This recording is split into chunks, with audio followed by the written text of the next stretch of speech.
All rise. The Court of Impeachment of the Texas Senate is now in session. The Honorable Lieutenant Governor and President of the Senate, Dan Patrick, now presiding. Good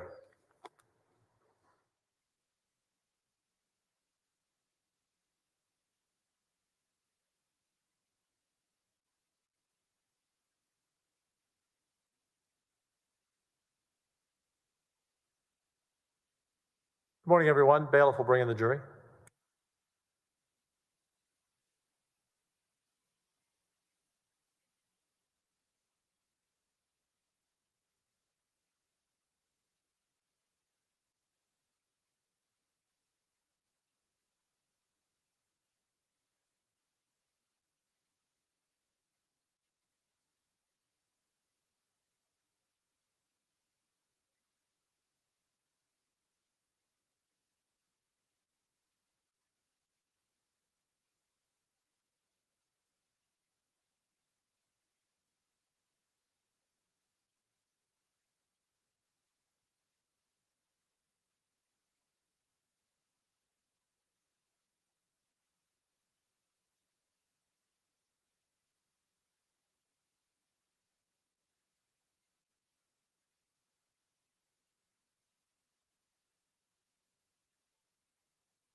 We begin every day with prayer. Senator Campbell, please come forward.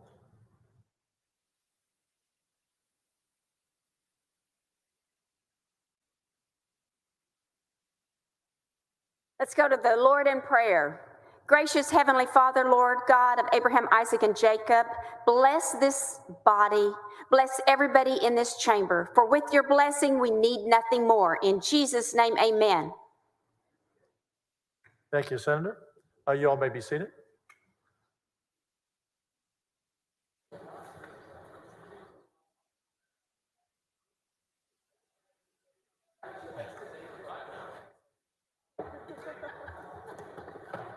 KP wants to withdraw a privilege objection.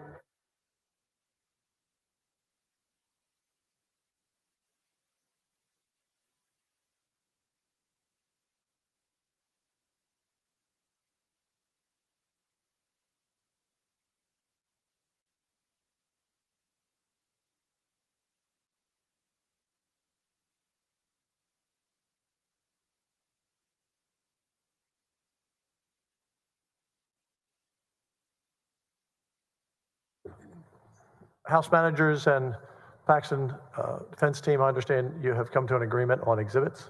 That is true, Your Honor. Good morning. Good morning. We have a couple of our colleagues who would like to read into the record, I believe, the agreement. If we could do that. Yes? Yes. Please state your name. Jennifer Buravorka. Thank you, Jennifer. The first ones that I'll read are the Attorney General's exhibit numbers, and those that we have agreed to pre-admission are 4, 5, 11, 17, 19, 20, 21, 22, 24, 33, 37, 39, 40, 43, 44, 46, 47, 48, 56, 57, 69, 72, 74, 75, 87, 90, 95, 100, 103, 105, 107, 108, 109, 111, 112, 113, 121, 122, 127, 131, 134, 135, 136, 139, 143, 144, 146, 147, 151, 154, 155, 156, 164, 166, 169, 170, 174, 175, 182, 191, 192, 193, 194, 198, 203, 205, 211, 216, 227, 235, 241, 252, and 273. I will now read the House Board of Managers exhibits to which both sides have agreed to pre-admission. And Your Honor, I'd like to formally offer the exhibits that my colleague just read out into evidence and have them be accepted. Accept it. Thank you. Thank you. The House Board of Managers exhibits to which the parties have both agreed to pre-admission are 92, 126, 213, 291, 450, 457, 466, 516A, 558, 45, 39, 233, 90, 110, 614, 109, 51, 305, 319, 389, 565, 134, 131, 130, 41,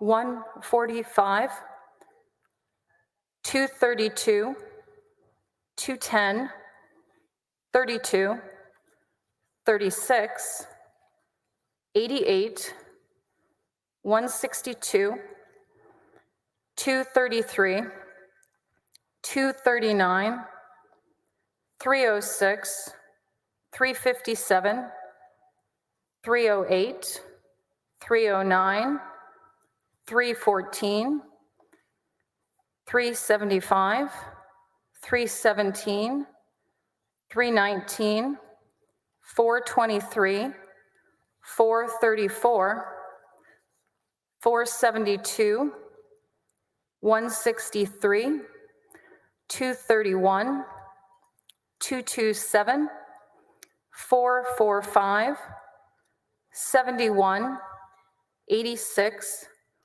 77, 71, 62, 85, 67, 64, 91, 226, 90, 74, 96, 97, 98, 223, 225, 230, 290, 372, 137, 142, 578, 30, 115, 108, 104, 103, 293, 48, 376, 383, 565, 169, 131. That is the list. So for the record, these exhibits are admitted into evidence? I'm That's the sorry, complete sir. list? I was just, for the record? For the record, All of these exhibits are admitted into evidence. thank you, sir. Okay, thank you.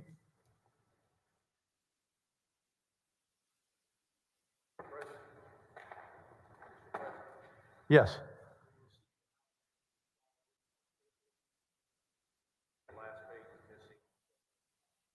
Okay. Let me take a look at that.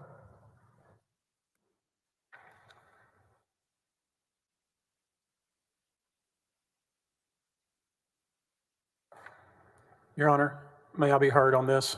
Yes. In the interest of time for Your Honor and for our jurors, and because Attorney General Ken Paxton has nothing to hide, we're going to withdraw our objection and save us all a lot of time.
Mr. Busby, are you saying you're withdrawing your objection to all documents that will be submitted or just to this one? We're withdrawing our privilege objection. The one that's been briefed, the one that we were going to argue. The Attorney General has nothing to hide. We will be focused on hearsay. There are ways hearsay issues that will come up, question by question. But as far as the issue about who holds the privilege, whether something Attorney General said was privileged, which we believe it is, obviously, but we're going to withdraw that so we can proceed with this trial. So to be clear, there will be no further objection on privilege. Correct. Okay.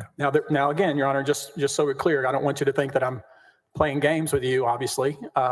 Anything that a witness said or claims to have said to Attorney General Paxton would be hearsay. I know there's issues with regard to what Mr. Paxton might have said, and they're going to argue that's non-hearsay, but we're not going to make a privilege objection.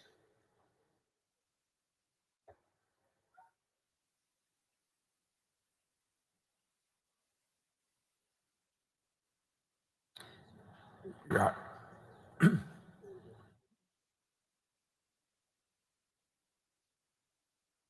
Honor, may I be briefly heard when you get ready? Before you rule, if I could be heard, I don't have to be right this second, but Pardon? I think you're about to address it. I just wanted to make sure I could make an observation before you rule. You may make an observation, Counselor. Thank you.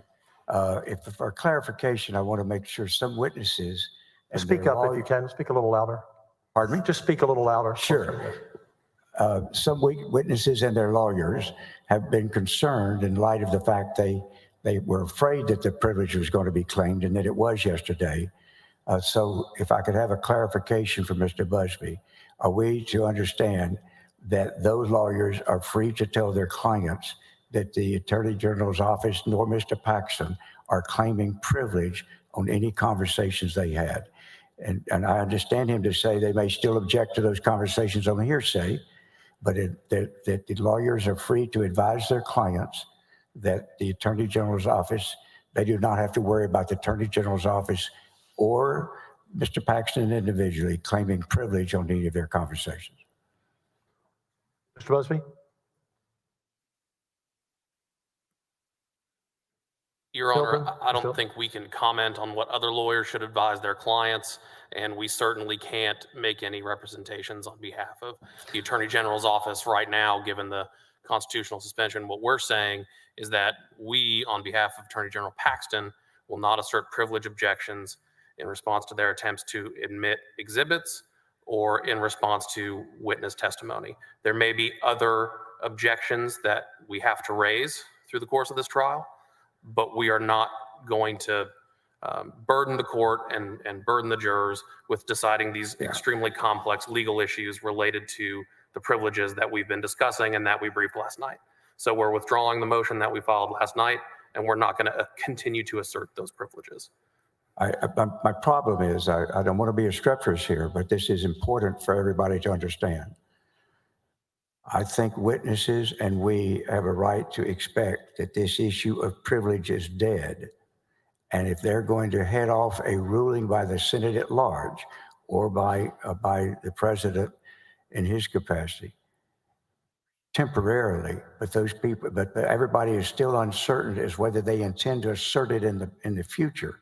That's our problem. And we would hope and intend to ask that there be a ruling definitively from the Senate that privilege, whatever basis that we've urged, either whether it has been waived or on the law itself, so that people go forward knowing they're not going to have grievances filed against them claiming they violated the privilege.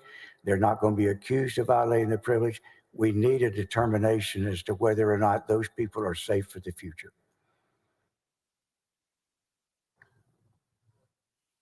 Your Honor, I don't know how much clearer we can make it, and we could think about future fights and argue about things that I don't think we're arguing about. Attorney-client privilege, we're not raising that with regard to Attorney General Paxton and the witnesses that they're going to bring. I don't know how much more clear I can make that. I think the court's satisfied with their withdrawal of their motion. They're not going to raise privilege. If they do, then I will stop that. Thank you.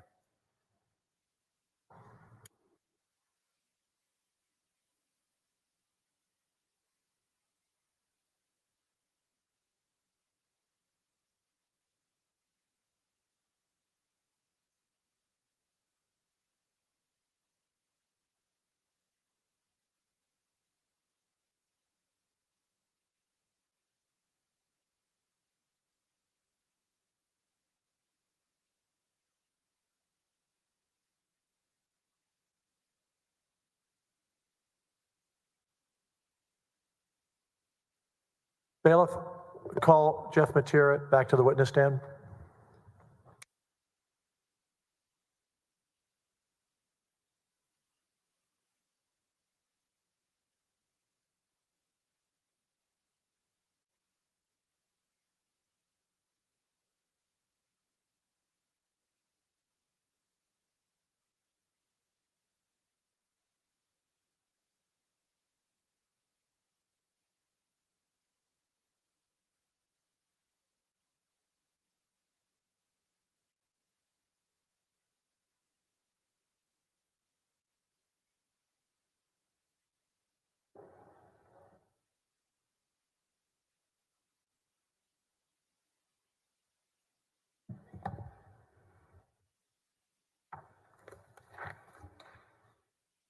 Mr. Matera, you're still under oath that you took yesterday?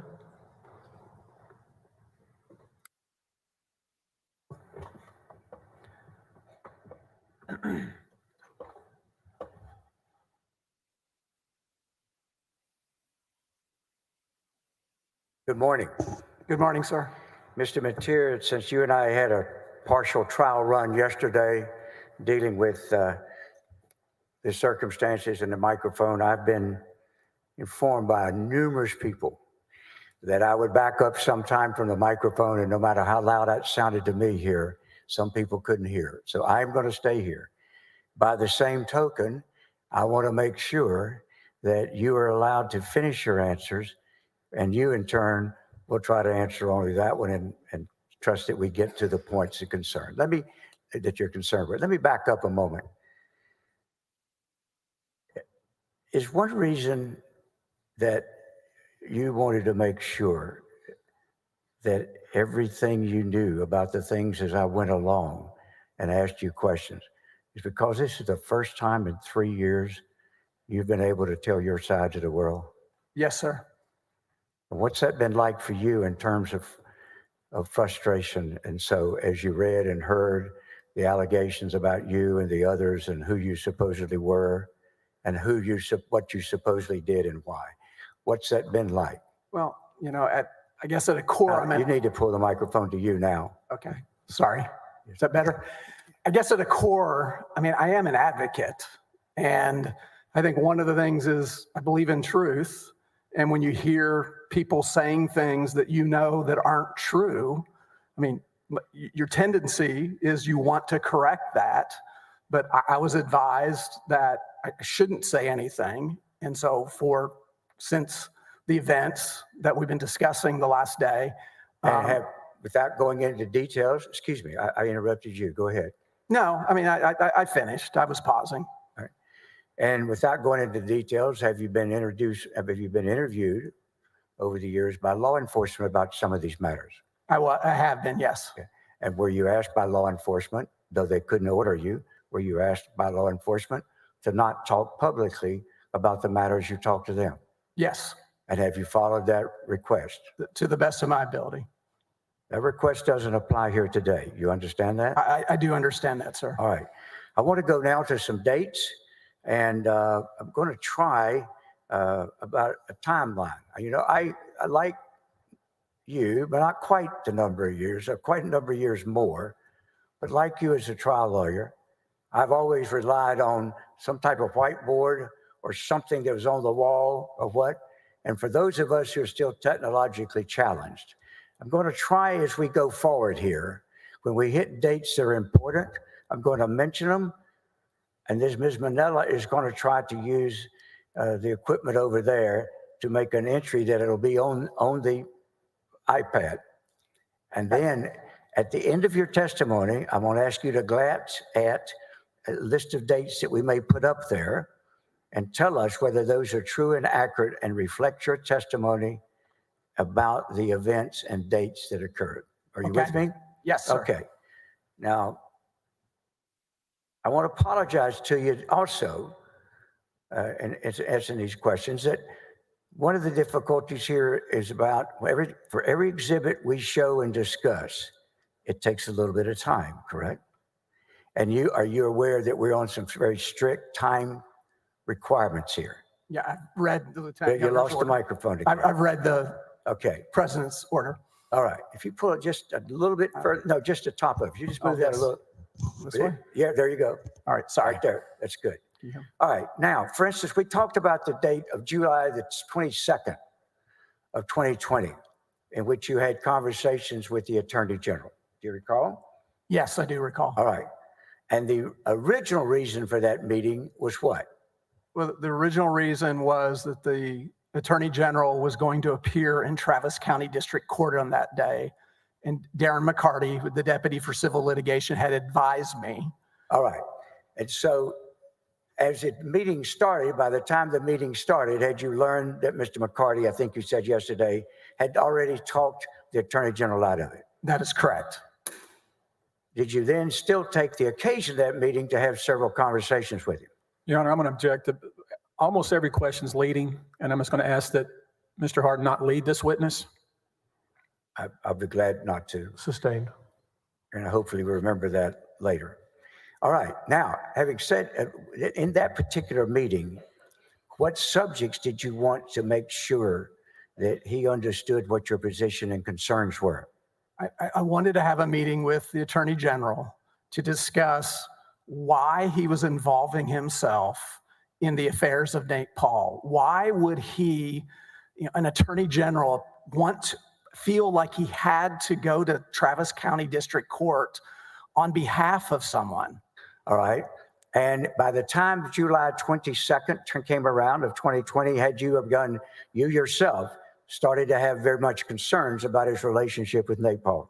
I had, that memo reflects that I had already raised concerns with the Attorney General. So this was reiterating concerns that not only that I had, but all the staff, all the senior staff had about being involved with Mr. Paul and his companies.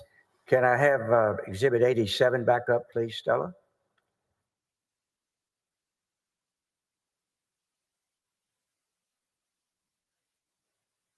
Now, this is in evidence. It was admitted yesterday. When did you prepare this memo that is dated July the 22nd, 2020? I prepared it that day. All right. I'm going to ask you to publish it to the jury. And what I mean by that is I want you to read the relevant portions. I want, first of all,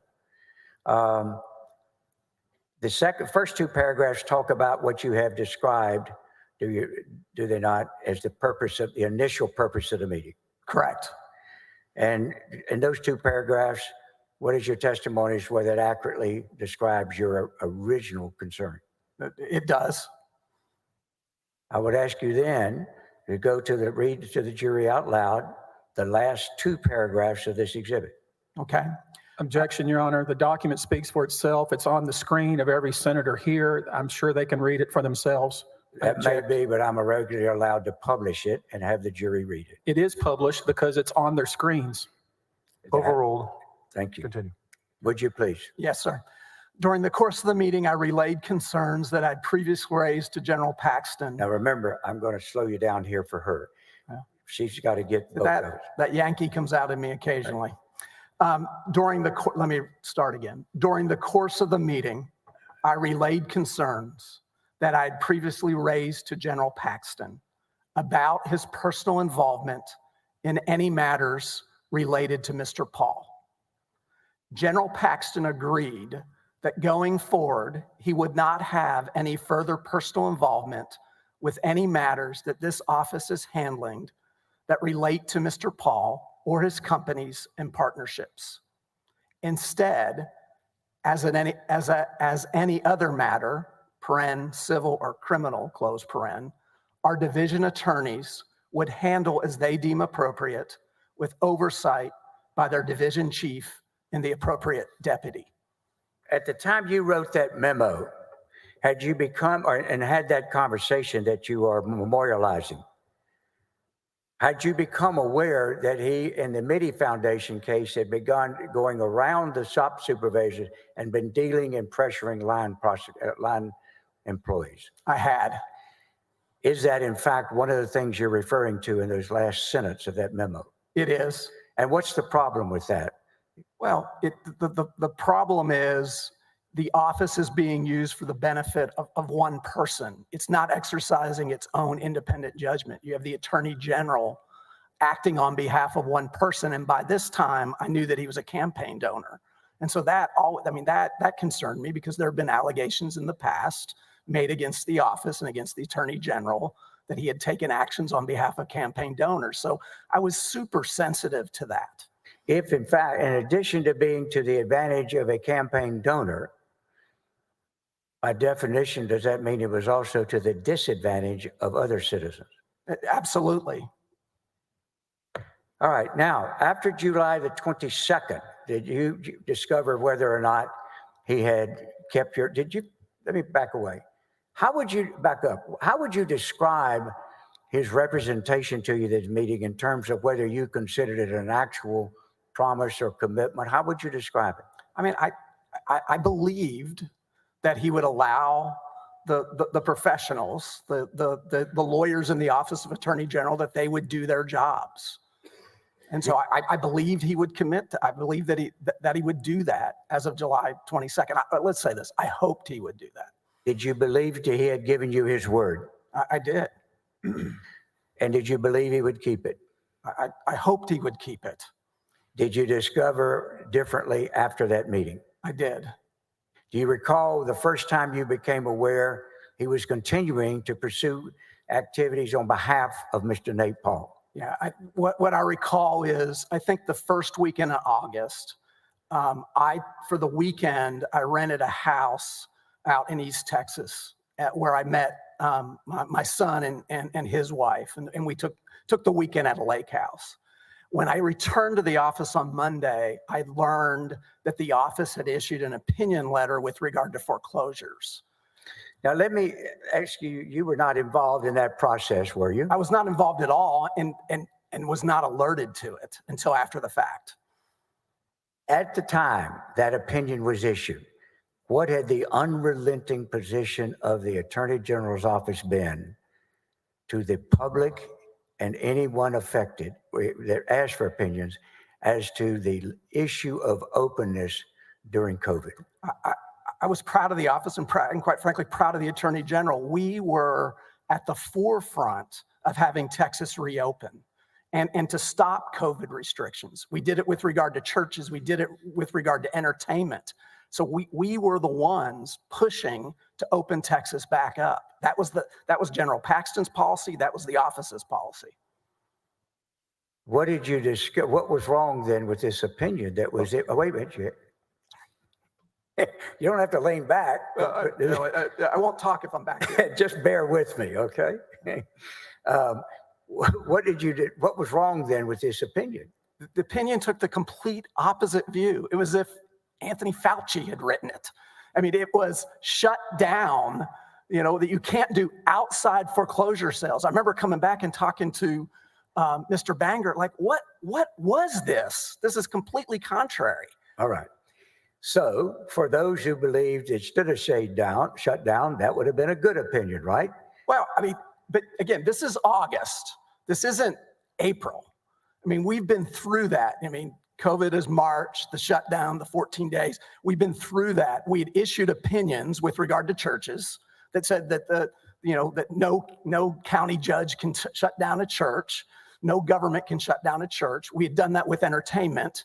I mean, to me, this was in line with all that. And my question is based, no matter what side of that issue a member of the public, Senate, or anyone else came down on, are you testifying that to help Nate Paul, Mr. Paxton directed an opinion that was totally contrary to his and his administration's policy and his public statements on a regular basis? Your Honor, I'm sorry to interrupt again, but that is leading, absolutely leading. I'll rephrase. Sustained. Thank Please you. Thank you. rephrase. Put it in your words as to whether, no matter which way one person came down on the issue, what was the import of the seriousness of that opinion? Well, it was contrary to what I believed Attorney General Paxton believed and what had been the office of the policy. It was completely contrary. I mean, we were not for shutting things down, certainly not shutting down outside foreclosure sales. All right. Now, when the opinion on foreclosures comes out, at that time, were you aware of any benefit it might carry for Mr. Paxton, for Mr. Paul? Yeah, that I do not remember. All right. So was your objection initially the substance of what the opinion was? That was my objection, the substance. And you were unaware one way or the other as to whether it carried a side benefit to Mr. Paul? Not during that week, which I guess was the first full week of August. All right. Then after the August 1st, 2nd, 3rd period of time, when is the next time you became concerned about what Mr. Paxton was doing in terms of positions that might aid a donor, Mr. Nate Paul? Yeah. My wife and I went to Maine to visit my daughter who works in Boston. On the first night there, and we were at a cabin on Mount Desert Island. And sometime during that evening, I got 2 texts from Mrs. Paxton, Senator Paxton. And the first one was asking me, and it was Objection, Your Honor, hearsay. Let me try it this way. Ask it this way. Do you recall the date? August 14th, 15th. August 14th, 15th? And did you get an inquiry from anyone? I did. And for whom was the inquiry from? From Mrs. Paxton. From whom? Mrs. Paxton. Mrs. Paxton. And what was the nature of the inquiry? Again, Your Honor, he's just trying to get around what's clearly hearsay. He wants to talk about what maybe Senator Paxton said to him via text. That's hearsay. Sustained. When you got that particular message from her, did you become concerned about where the... Again, Your Honor, I'm sorry. Let me just finish the question. Did you become concerned about where Mr. Paxton might be? Again, Your Honor, I object to this as hearsay. He's trying in all different ways, but it's still hearsay. Sustained, continue. Mr. Mateer, later, did you get an inquiry, did you get a response that made you no longer concerned? Yes. Again, Your Honor, I'm sorry to keep interrupting, but this, and the witness knows this too, this is all hearsay. That is not hearsay. I'm not asking him for an answer on a matter of trying to prove the truth of the matter asserted outside the courtroom, which of course is what hearsay is. I've asked just simply about his state of mind. Overruled, continue. Thank you. You can answer. Yes, I was no longer concerned. But do you recall about what time that you got that call? I would have seen it the next morning, but in the middle of the night. All right. Now, after that date, when's the next time that you became concerned about Mr. Paxton's dealings with Mr. Paul? I think it then fast forwards to sometime in September. All right. Can you give me an idea? By the way, at the time that you were going through, let's take the first week in September. Can you describe for the jury what your state of mind and concern was by then in terms of Attorney General versus Mr. Napol? Well, the Attorney General had made a promise to me. The Attorney General had made a promise to me and to other senior staff that he wouldn't have any more dealings with Napol.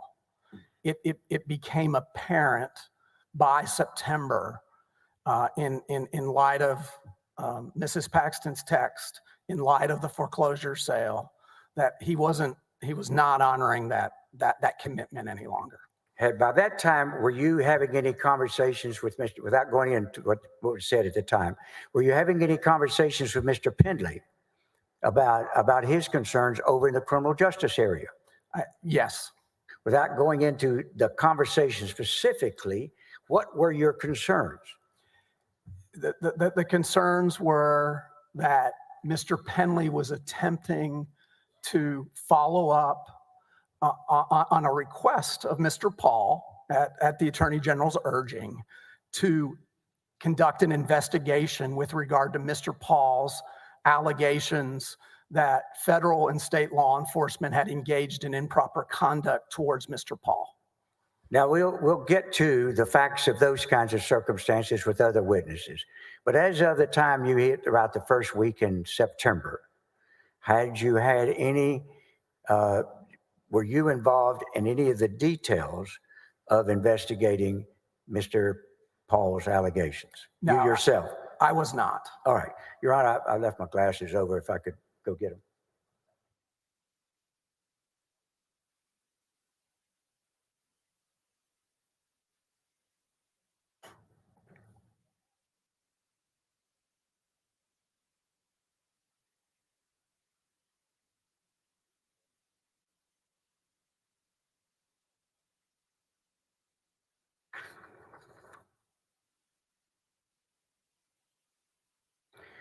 Let me ask you if I can go back to the latter part of August. In August of the 2020, did you have occasion to meet a man named Mr. Brandon Kamek? I did. And what were the circumstances? What I recall is I was in my office on the 8th floor, probably with the door closed, probably working on either Google or opioids.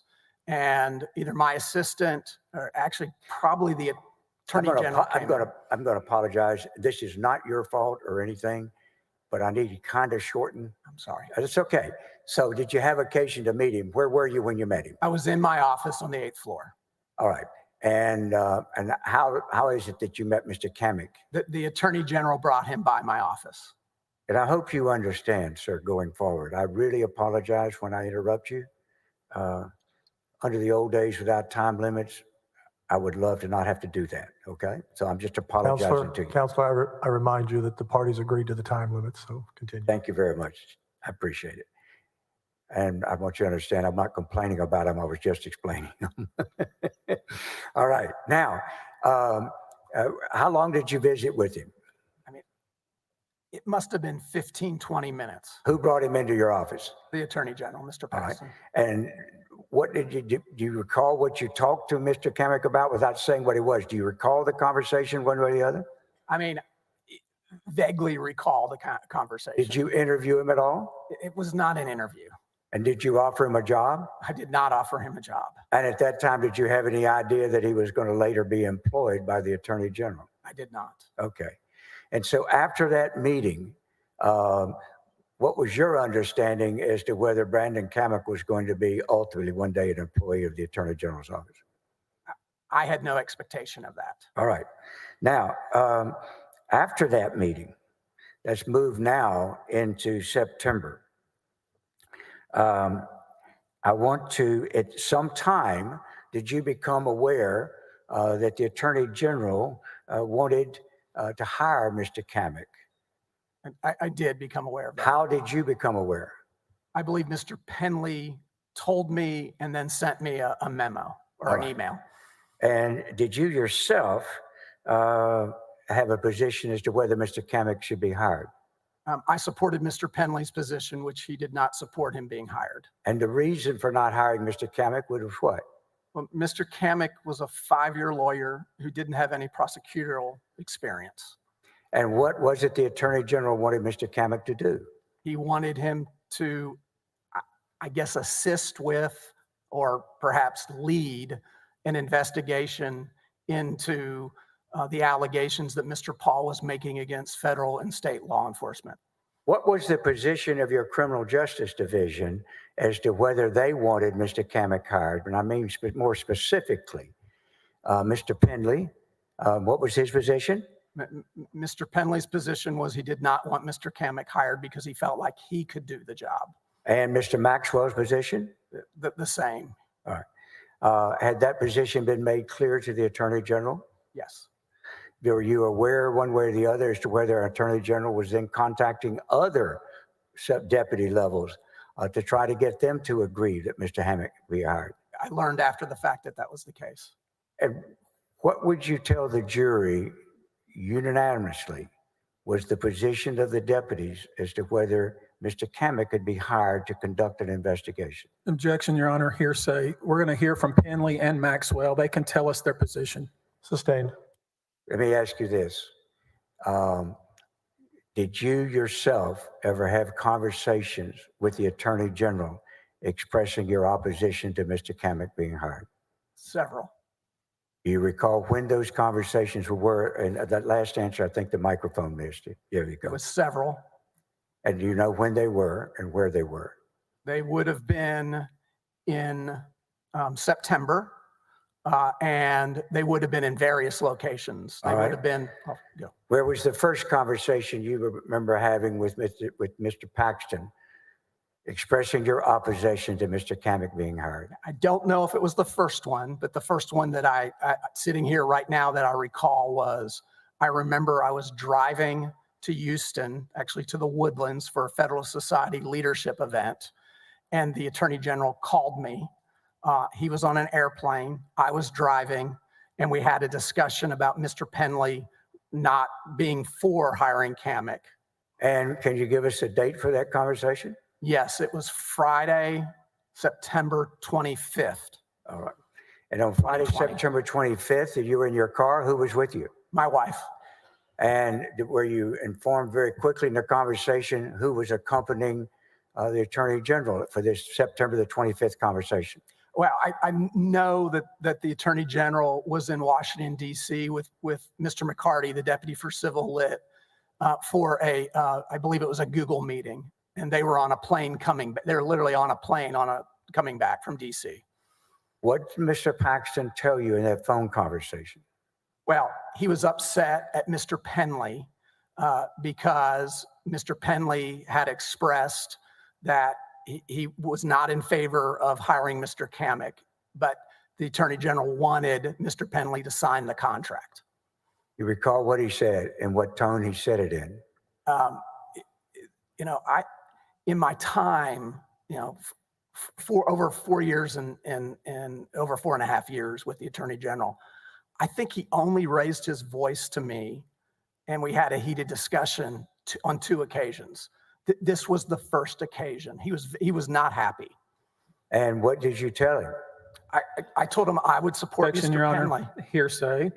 No, this is a response not being offered for the truth of the matter, but as he simply stated this to the Attorney Overruled. General. We're not seeking to prove the truth one way or the other. So that my argument is it's not hearsay. Overruled. Thank you, Your Honor. Go ahead. Yeah, I mean, so the Attorney General was upset that Mr. Penley wouldn't sign the outside counsel contract for Mr. Kamek. What did he want you to do as it applied to Mr. Penley? Well, he wanted me to talk to Mr. Penley and have him sign the contract on this conversation. And what did you tell him as to whether you would do that or I not? told him I would not do that And why did you tell him you would not do that? because I was going to back my deputy. I mean, Mark Penley is a 20-plus year law enforcement prosecutor, and he told me he could do the job that he was being requested to do. And then, how long did you say that conversation lasted? It couldn't have been that long because he was on an airplane and I think he was told to get off. And then when was the next conversation that you had with Mr. Paxton again about whether Mr. Kamek should be hired? Now, this was in my office on the following Monday, so that would have been the 28th. And on the 28th, when you had this conversation, what was said there, and what were the circumstances? Well, the Attorney General came into my office, and actually he came in and he didn't raise Kamek or Penley. Instead, and again, I don't have a strong recollection other than it wasn't those issues. So it was probably he was updating me on the Google meeting, for instance. And I said, but I understand you've got a problem. One thing that I didn't say. I didn't understand that part. What did you said this to him? I said this to the Attorney General. So he didn't raise the issue. And then I said to him, I probably said, Ken, I understand you're upset with me. And how did you understand that? Where did that come from? Mr. Penley had met with Mr. Paxton. And without going into what they said, let's try to do it this way. Were you aware of a meeting that Mr. Paxton had with Mr. Penley on Saturday, the 26th in McKinney? I was aware. This would have been the 2 days before you having a conversation with him. Yes. Is that right, in your office? Yes. So if we have the sequence of these conversations, on the 25th, did you say that you were driving to Houston and had Yes. the conversation with Mr. Paxton on the phone? Yes. All right. And then were you aware, did you inform, without going into what you told him, did you inform Mr. Penley on the 25th, after your conversation with Mr. Paxton, of the content of the conversation with Mr. Paxton? Yes. I Again, did. Your Honor, I hate to keep interrupting, but every question is leading this witness. Sustained. Continue. Let me ask you this. After you got through with the phone conversation with Mr. Paxton on the 25th that you've described, did you alert any member of your staff to that conversation? Yes. Again, Your Honor, leading. If he wanted to ask him, what did you do thereafter? That would not be leading, but he's just basically telling the witness what he wants him to say. Leading. I don't know how that question alerts him to anything, other than my question is, did you talk about that conversation with anyone else after you had it? That's my question. That's a different question, and I have no objection to that one. Did you? And the answer is yes. And whom did you talk to? With Mark Penley. And when and where did you have that conversation with Mr. Penley? I was at the meeting, the FedSoc meeting in the Woodlands. It would have been the evening, Saturday evening. All right. And as a result of that conversation or anything else, did you become aware that General Paxton had arranged in a meeting with Mr. Penley that was scheduled to happen the next day? Actually, I believe it happened that day. This was after that meeting. You were aware he had one conversation. Yes. And then after Mr. Penley had the conversation with the Attorney General on the 25th, which followed your earlier plain conversation with Mr. Paxton, did you become aware of a meeting that Mr. Penley was to have with Mr. Paxton the next day on Saturday the 26th? Your Honor, objection leading. He's suggesting the answer to the question in the question, which is classic leading, and I object to it. Rephrase, please. Thank you. Do you have any knowledge from any source of whether or not on Saturday the 26th? Yeah, Mr. Harden, I took notes. Pardon me? I took some notes I know that that. maybe would help refresh my memory that I made. So I think I provided those to everyone. I'm going to show you. I can't put them up on the screen. Do we have a separate set of hard copy? And also, can I ask Your Honor permission, Ms. Bavorka, is 240 one of those that you agreed to exhibit? No. Okay. Ms. Bavorka, the question has been answered by Stella. Thank you. All right, thank you. Would you provide a copy, please, to the President, please?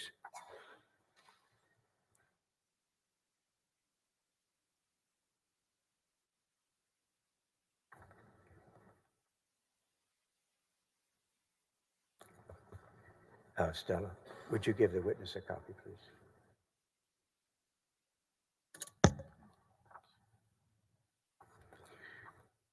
All right.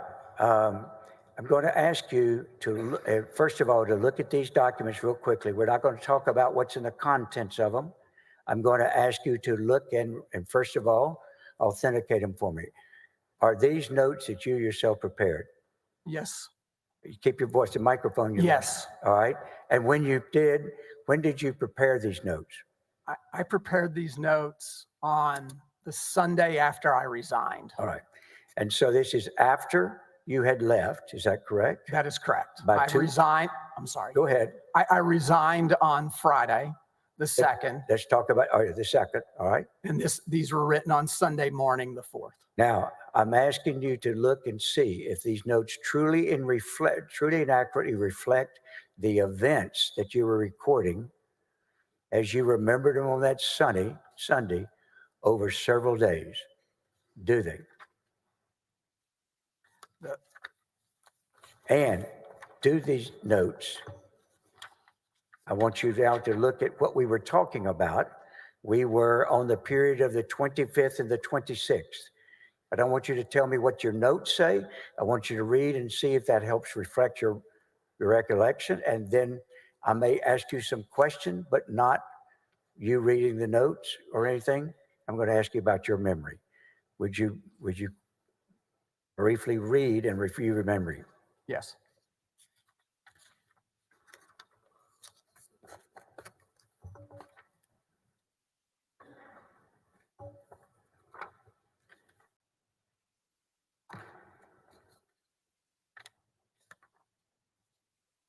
Okay, Mr. Harden.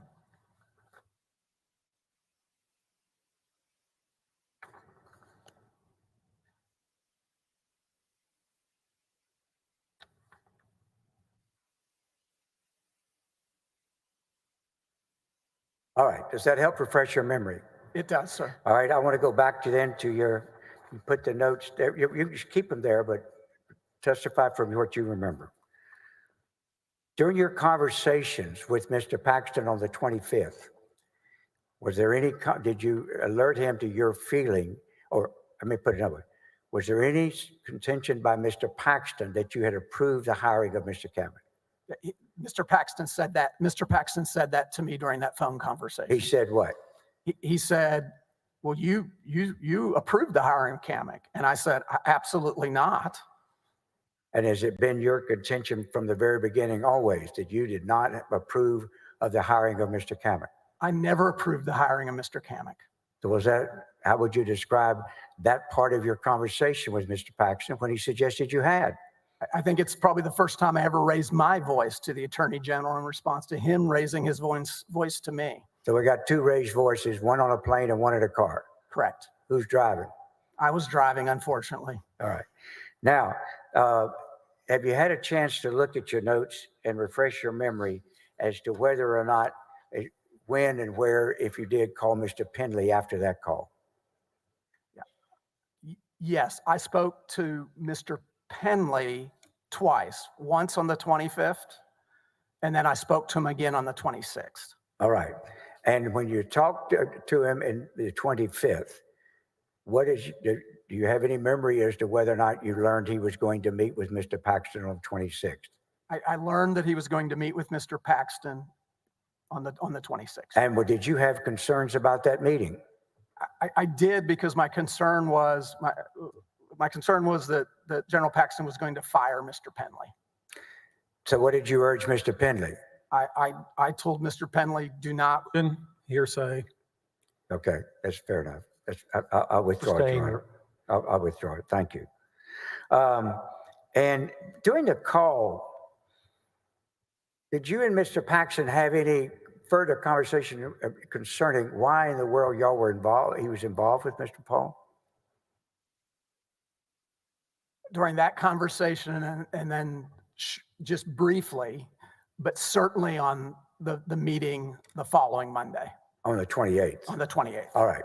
So, but in the call in the airport, on the airplane, what I call the airplane call, did you express any concern about why he was involved with Mr. Paul? I mean, I recall that I again asked him, and this wasn't the first time, but Ken, why are we involved in this?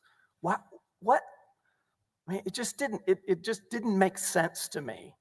Of all the things going on, why were we involved? What do you mean with all this going on? What are you talking about? Well, by this time, this is the end of September. So by this time, we knew a lot more about Nate Paul. We had learned a lot more about who he was, what was being alleged against him. I mean, he was not a good guy, and had a lot of concerns about that. We knew about the Attorney General wanting to appear in court on behalf of Nate Paul. By that time, we knew that by that time, I knew he had been pressuring the other deputies and actually other line lawyers to do more on behalf of Nate Paul. I mean, so all this was starting by the end of September. All this is coming to fruition, and of course, this with Penley just simply saying, "I want to investigate it." I've asked him for. Mark Penley was a loyal person. I mean, he was Mr. Paxton's friends for decades, and during one of this call, Ken actually says that Mark's lying, that Mark Penley's lying.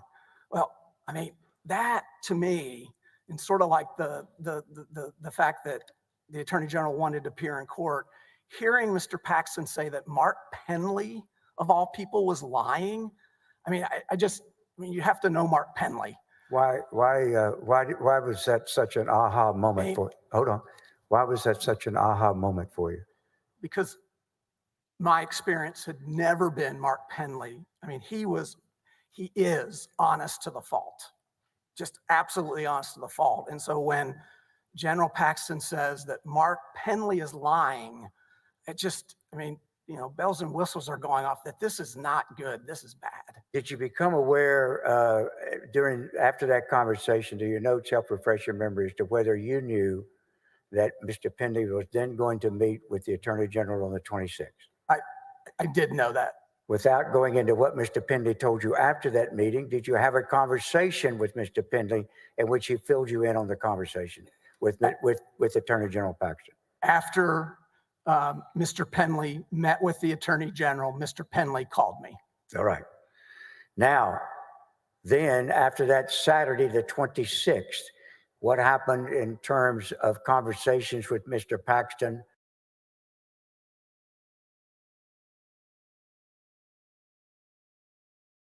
After on the morning of the 28th. On the morning of the 28th, I was in my office, and the Attorney General came in to meet with me. What did he want? My best recollection is the first part of the conversation was about other cases, probably about Google because he had just been in DC. He was as friendly as ever. I mean, it was the Ken Paxton that I had known for 4+ years. Very friendly, very communicative. And I was actually surprised by that because our last discussion had been so heated, and then I knew about what had occurred during the weekend.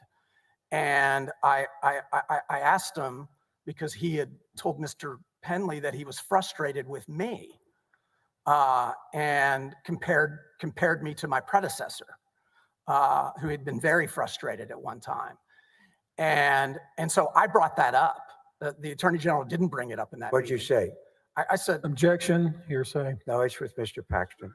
This is a conversation between the two. There's really no hearsay here with an admission against the interests of Mr. Paxton that's about to follow. It's a conversation the two of them had. Overruled. Go ahead. Go ahead. he didn't address whether he was frustrated with me. Instead, he expressed that he was frustrated with Penley. And what was he upset about again? Again, it was almost a replay of the conversation that we had on Friday, the Friday before it, except this one was not a heated discussion. This was, General Paxton one-on-one, just the two of us, and he was what I would say normal Ken Paxton.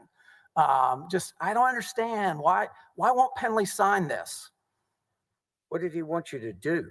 Well, during the conversation, I attempted to explain to him something that I thought he already understood, which is we have policies and procedures at the Office of Attorney General. We have an executive approval memo process. And I tried to explain to the Attorney General that, that was there. That process is to protect him. It's to protect the agency. And so to hire an outside counsel contract where we're going to spend money that the state has given us, that we have to go through a formal process. Part of that process has several steps to it. And the Attorney General acted as if he didn't understand that process.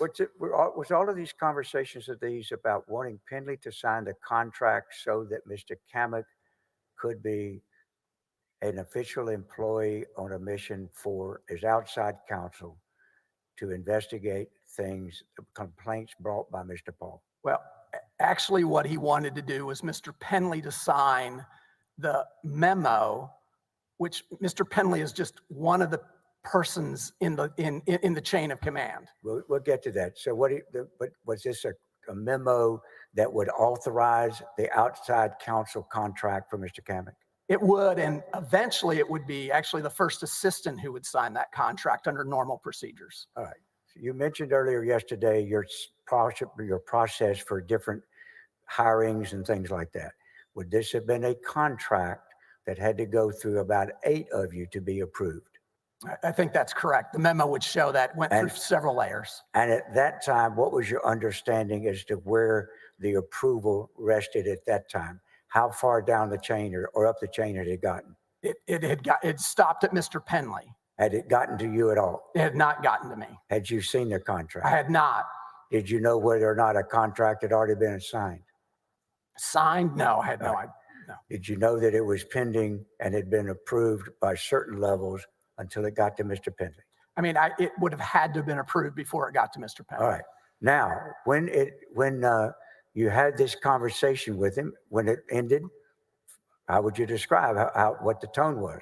I mean, again, it was normal Ken Paxton. He asked for copies of our policies and procedures.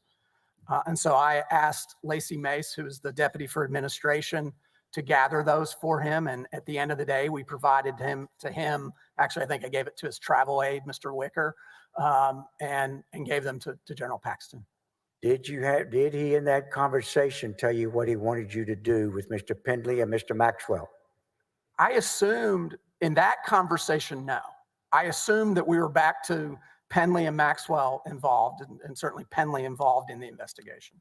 The conversation on the 28th, at any time, did he ever take the position that he wanted you to fire Mr. Penley and Mr. Maxwell? Not in the morning meeting. All right. That was in later. Okay. You've referred now to a later. So did you have a second conversation on the 28th with Mr. Maxwell? With Mr. Paxton? Yes, I did. And what was the occasion of that conversation? It was, my best guess is it was sometime after 9 p.m. because I was in my condo. And this was completely contrary to the morning's conversation. In what way? How was it different? This was the second time that Attorney General Paxton was very upset, very angry. Did you form any opinion in your own mind in terms of how he was acting as to what was going on here? I believed he had been drinking. All right. Did it sound like that to you?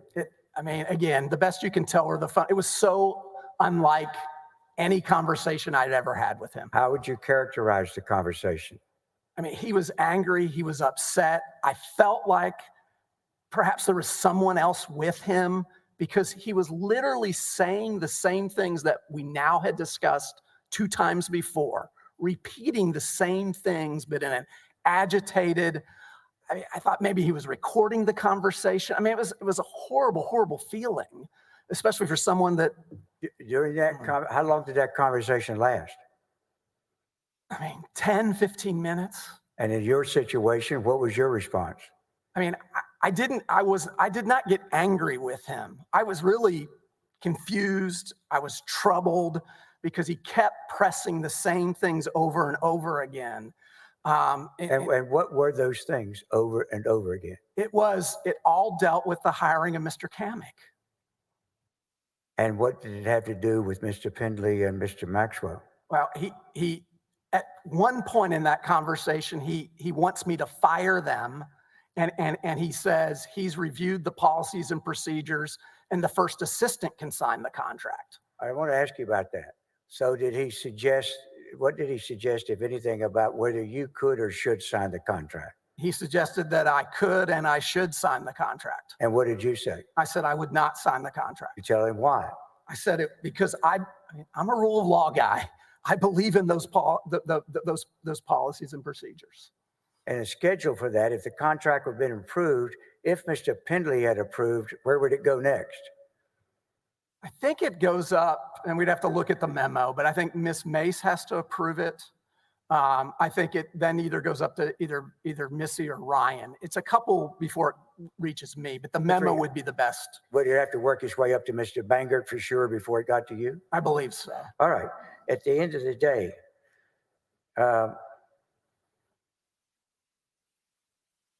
did he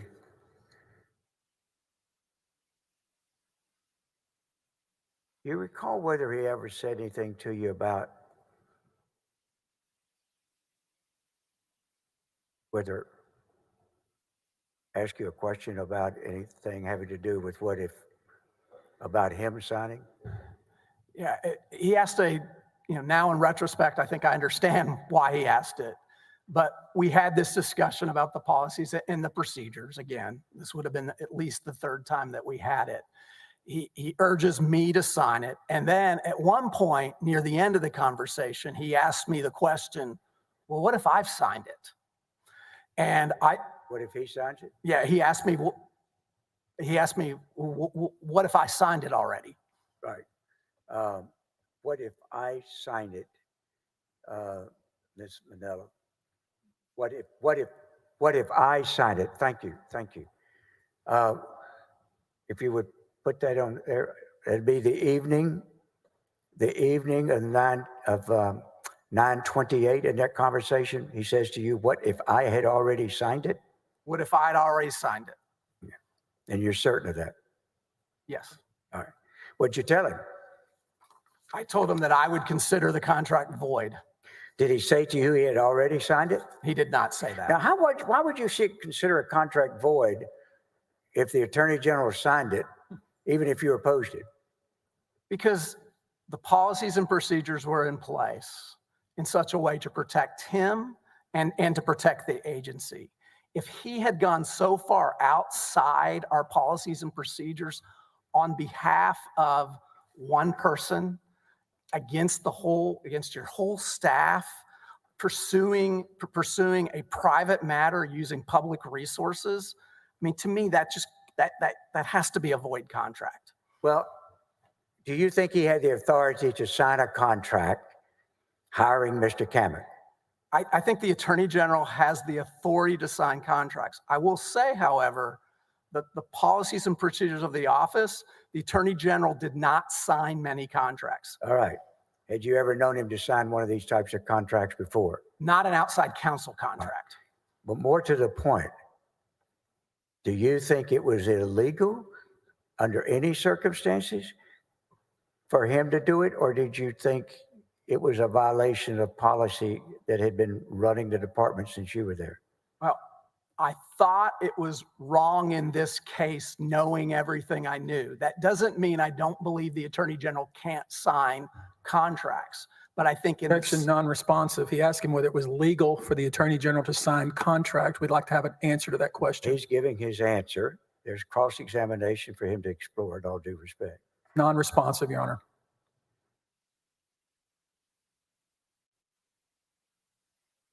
Sustained. Thank you. Well, let me ask you this. Your Honor, we'd like an answer to the question then. Is it legal for the Attorney General to sign a contract? That was the question. You know, as much as I've made it this far in life without advice from Mr. Busby, I'm going to try to make it the rest of my life. I'll ask my questions, and if he objects, that's fine. I believe you asked the question. Yes, I'll be glad to. I was in the process of trying to. I believe you asked it. Let me look at the transcript. Thank you very much. When do you... Hold on 1 second. I'm Sure. looking at the transcript. Sure.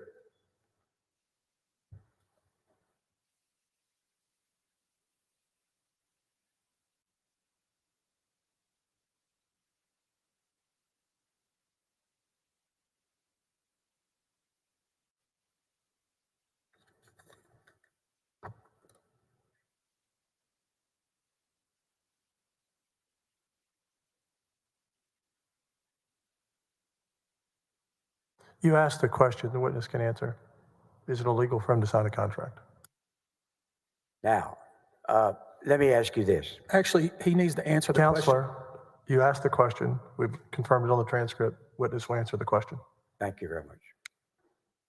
Oh, can you restate it? Because if the question is, can the Attorney General sign a contract? Is that illegal? And that's what I understand the question to be. Counselor, restate the question. You've asked it once. Restate the question. Thank you. Your Honor, I was looking back to see what I asked. It was line 21. Thank you.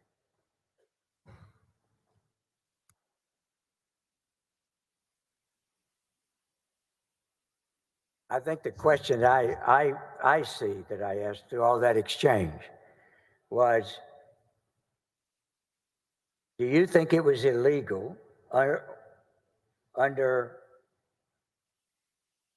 or was a violation of policy that had been running the department since you were there? But my question, let me try to break it down. Did you have an opinion that it Your was... Honor, I'm sorry to interrupt. But Excuse me. I'd like the witness to answer the question. I withdraw the question. I will proceed to the next with permission, of course, of the court. You asked the question. The witness hasn't answered. We don't know what the question was anymore. I'm sorry. Your Honor, he Apologize. suggested that it's illegal for the Attorney General of the state of Texas to sign a contract. This witness knows it's not, and he should say so. And I'll be glad to ask that question my way. I'll withdraw the question before, and if, with the court's permission, proceed.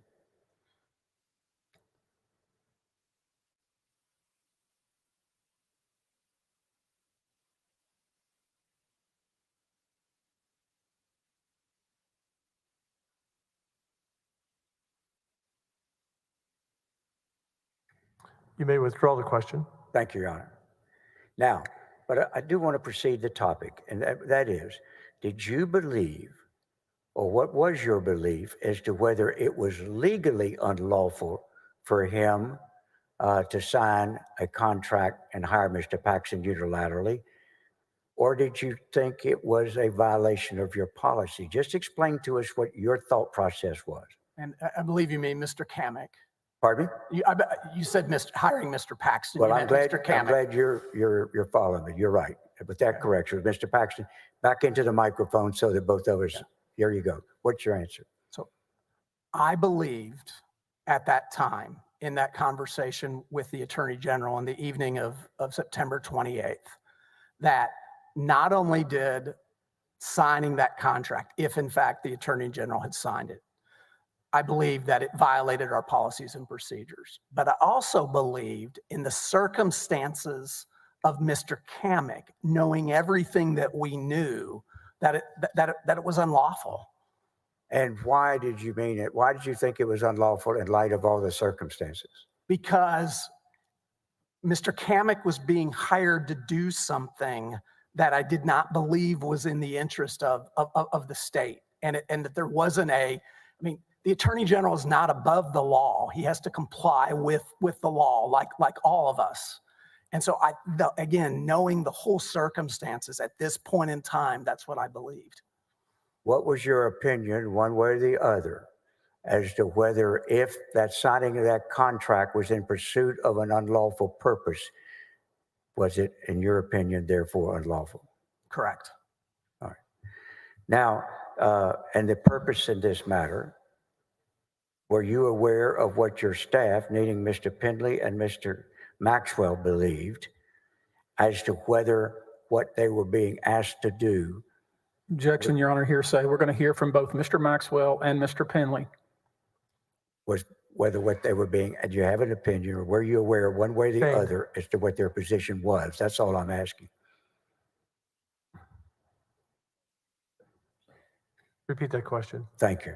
Were you aware at this time as to what position Mr. Pendley and Mr. Maxwell had taken as to whether what they were being asked to do was unlawful?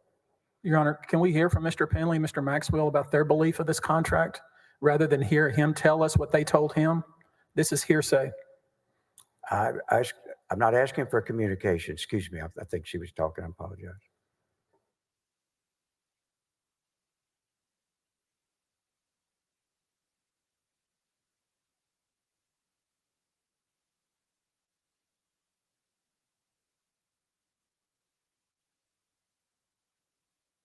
Restate the question. Thank you. Were you aware at that time, and we are in September of 9/28 of 2020, were you aware at that time, one way or the other, as to whether what Mr. Pendley and Mr. Maxwell's position was as to whether or not what the Attorney General and Mr. Paul were asking them to do was lawful? Just whether you were aware of what their opinion was. I'm not asking you if you were what it was. Your Honor, I object to that. He suggested Mr. Paul was somehow talking about this contract. There's no evidence of any of that. And therefore, the question is vague and assumes facts that certainly are not in evidence. You can ask the question, was he aware? That's all. Was he aware and not what it was? I haven't asked him what it was. An answer? I was aware. All right. And did that have anything to do with your opinion as to what you were telling the Attorney General and how resistant you were to what he wanted to do? Yes, it did. By the way, Yes, it did. Thank you very much. All right. Now, how did that conversation end? It ended abruptly. And then I want to try to move pretty quickly here through these last matters.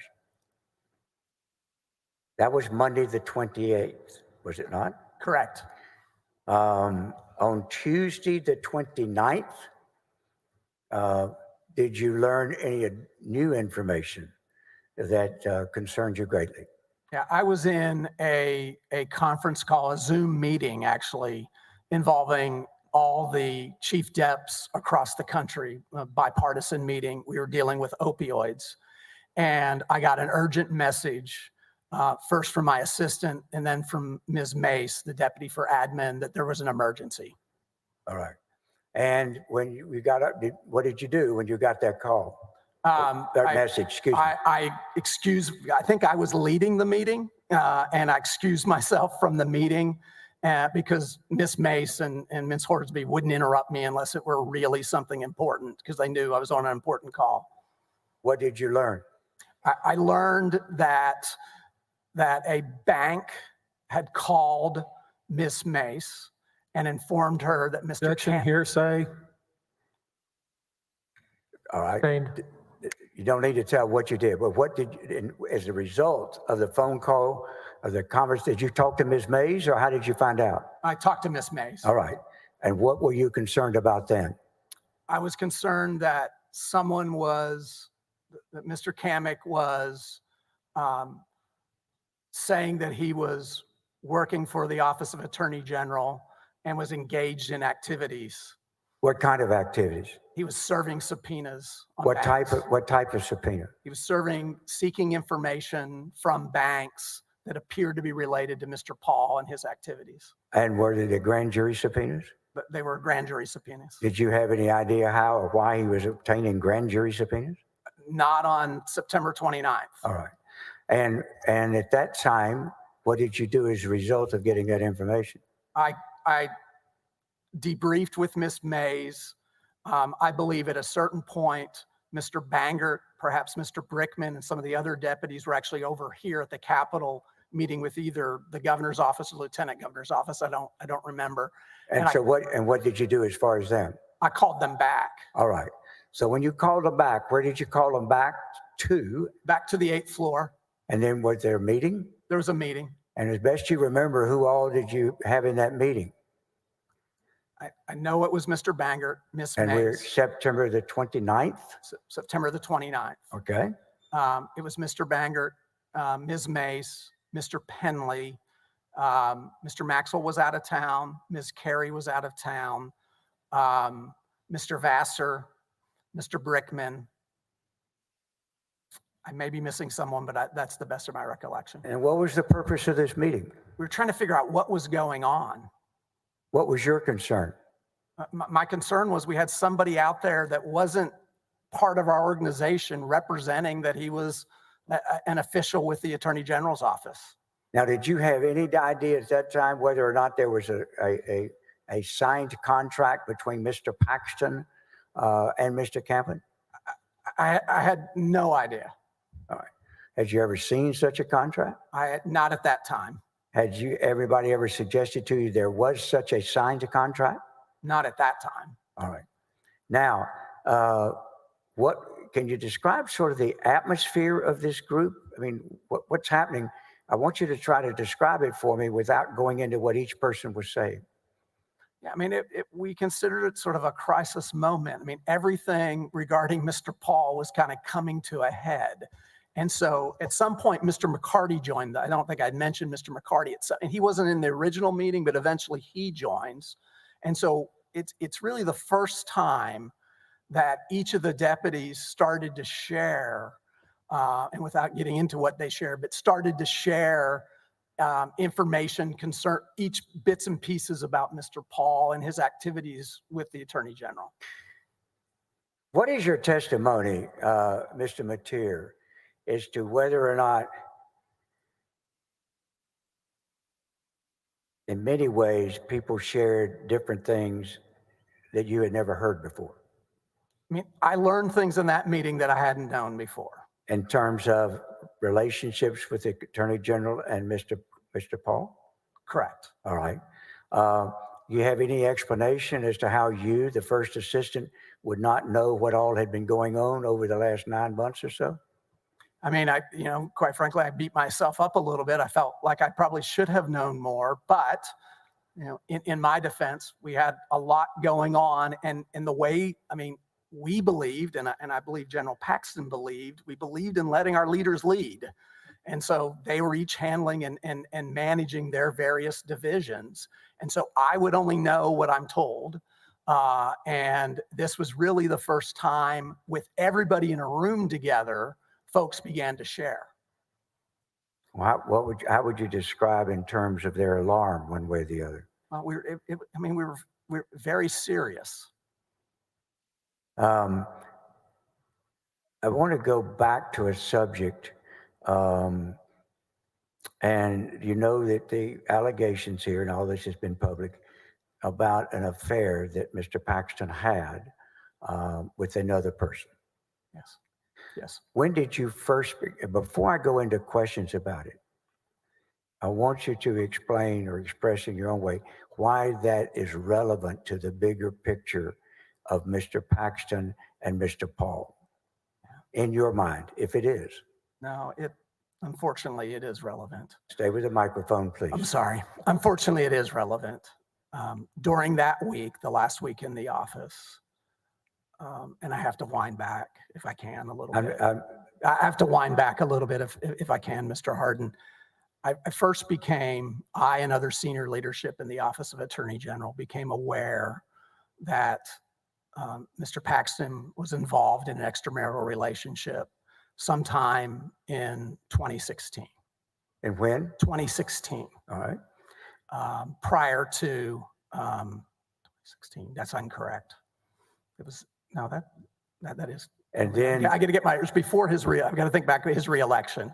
It's his first reelection. my question is, did you become aware of it for the first time in 2018? 2018. That's when he was reelected. He was elected in 2014 the first time, 2018 the second time. So it would have been in the August, September time period of 2018 before his fall election. How did you become aware?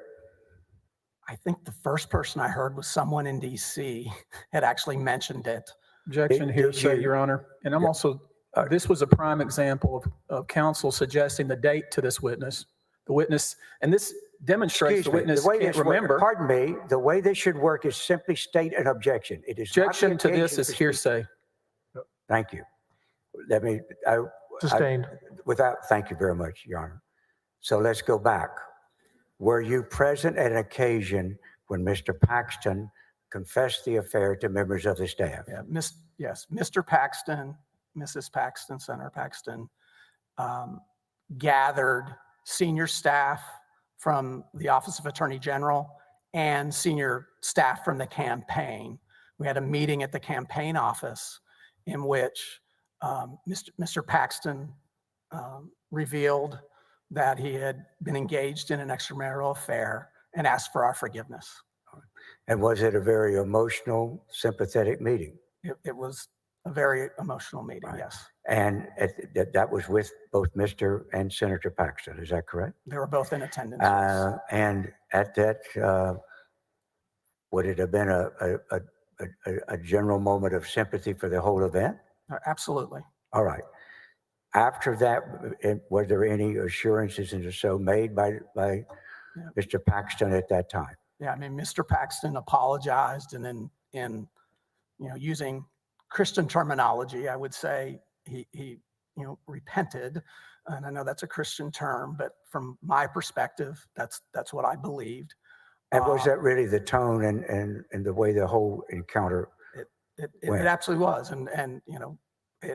Then we moved on, and obviously with the expectation that he had made a mistake, he had apologized, and we were moving on from it. When that meeting was over, what was your assumption going forward as to whether that event was over, the affair? I mean, I assumed it was over because that's what he said. When did you first become aware that it was not over, and how?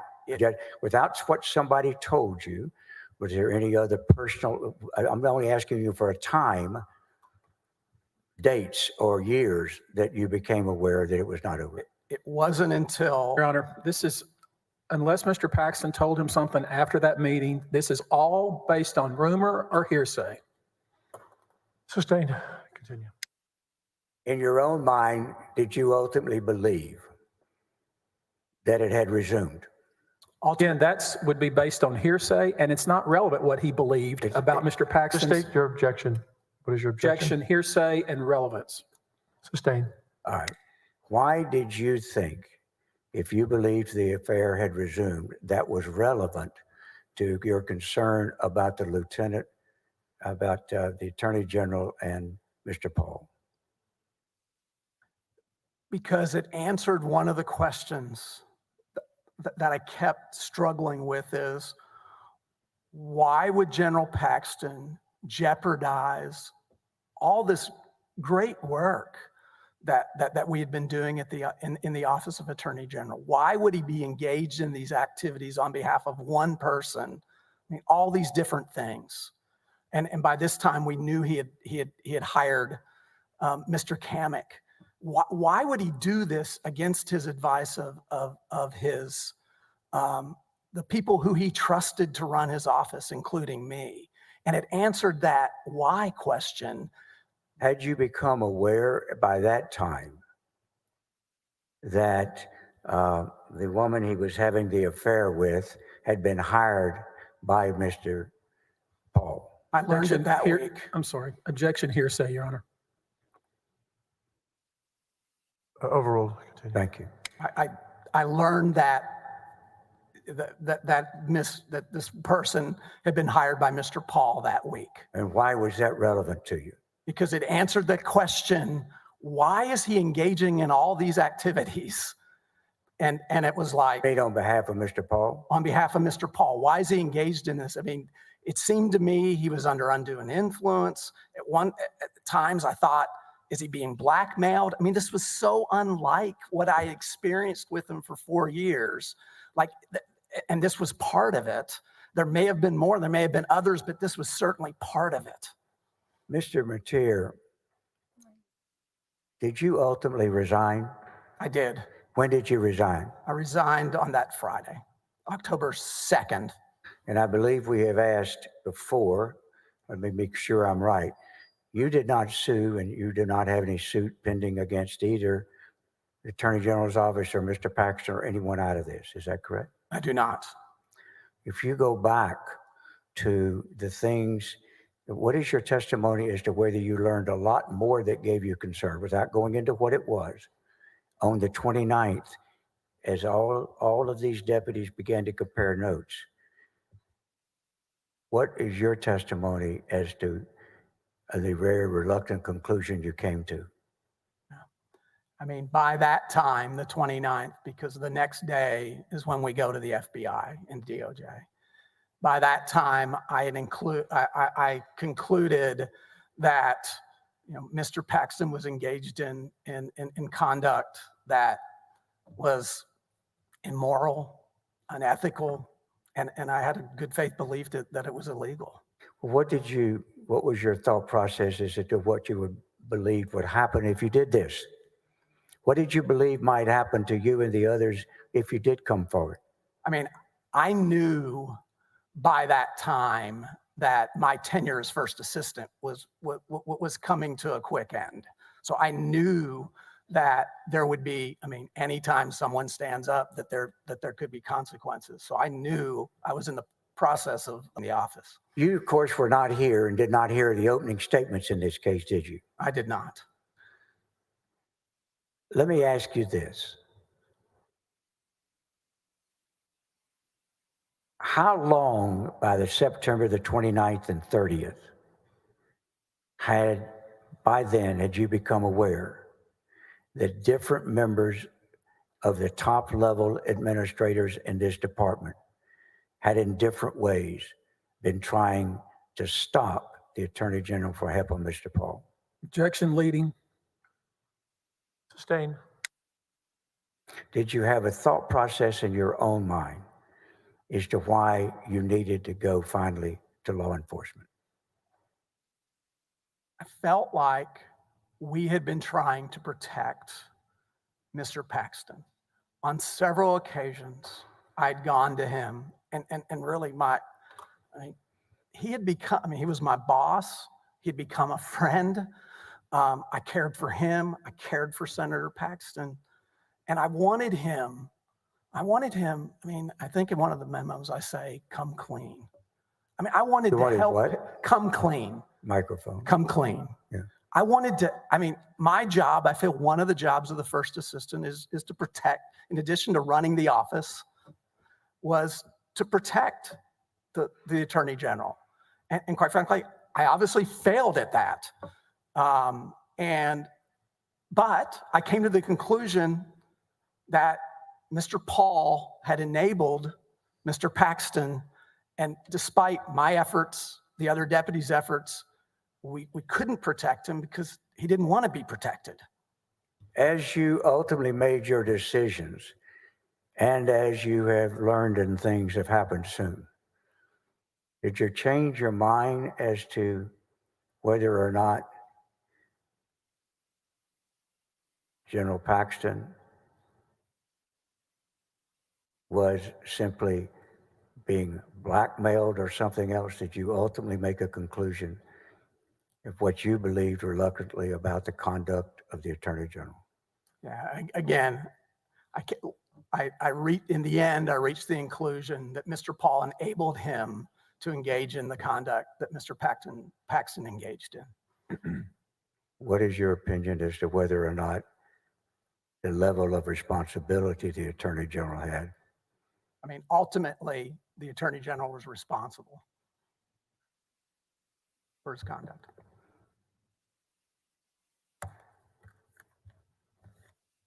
I'll pass the witness. We'll take a 10-minute break here. All right.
There are other people whose property is in danger from the city of San Antonio and from the Texas state government. And do not think for 1 second that this can't happen to you or somebody that you love.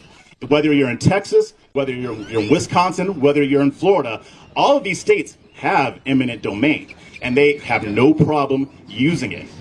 So contact your congressperson, contact Mayor Pendejo, contact Don Buckingham. Get in their faces peacefully, peacefully.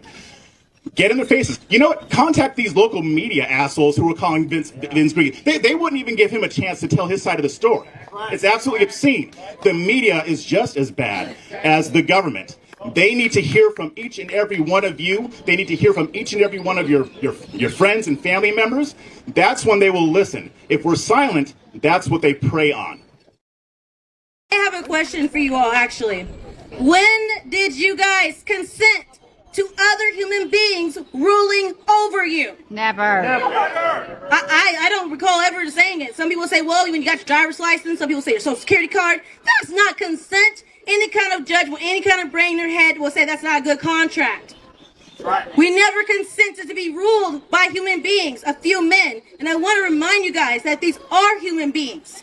We're humans. You got skin, organs, toes, just like them. But for some reason, they think they're divine beings. They're Hercules, or they're the one that's Titan. Something huge and major. They have power over us. Our government was created by men. By men. Who is over what we created? Men. We are superior over the government. Right. And we talk all the time. We the people have the power. We the people have the power. But I think it's about time we start acting like we have the power. And one of our obvious parts of the mission are we own ourselves, we own the fruits of our labor, and how dare any government try to take that from anyone? Unacceptable. Don't let people take your property, and when your neighbor has their property under threat, help them keep theirs too. Thank you so much. Walking along the beach, old man's in the distance, sees the boy picking things up and throwing them into the ocean. It's morning after a big storm. So the old man, when the boy gets a little closer, he asks the little boy, he says, "What are you doing?" He said, What's going on? How you doing there?" He's like, "Well, I'm throwing these starfish back into the ocean because, sun's up, tide's out, they're going to die." The old man says, "Man, there's miles of beach and there's thousands of starfish. There's no way you're going to be able to make a difference." Little boy bends down, picks another one up, throws it back in the ocean, looks up at the old man and says, "I made a difference to that one." There are libertarians among us, there are Republicans among us, there are Democrats among us, there are independents and party agnostic speakers among us. Okay? I personally do not agree with every policy position of all these speakers. Is that a bad thing? No. All right? The Libertarian Party doesn't agree with every single policy position of the speakers. Is that a bad thing? No. Hey, like the Libertarian person standing right in front of me, I guarantee you, we don't agree on all the same policy positions. Hey, it's time we get past this thing where if we're going to make our country better, that we're only going to work with people who wear our team colors. If we're going to make Texas better, you can't just work with the people who are on your team. And remember, when it comes to single issue coalitions, that this is the future of liberty in America. If you want more freedom and more liberty, here to reach across the aisle, find a topic to advocate for, and go smash in the teeth of the government. The government, be they industry, be they organized labor, be they anyone, or human beings.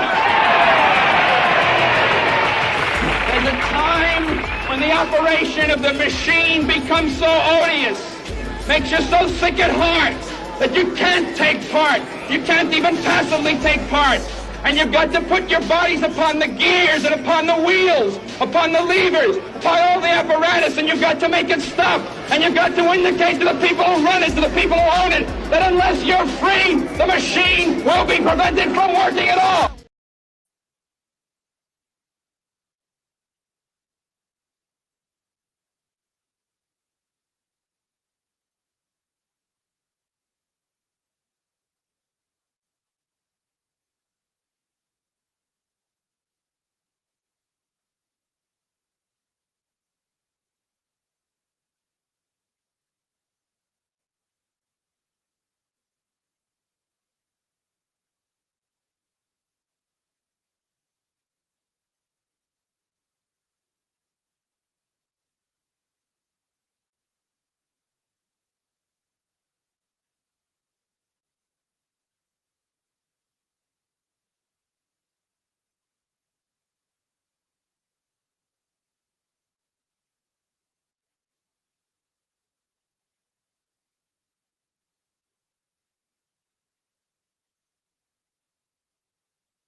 Somebody killed one, didn't they?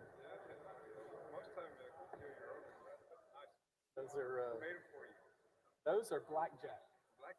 Yeah.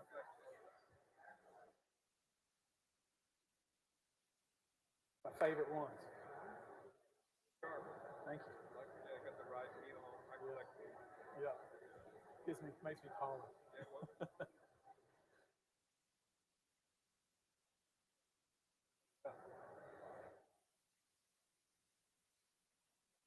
Yep.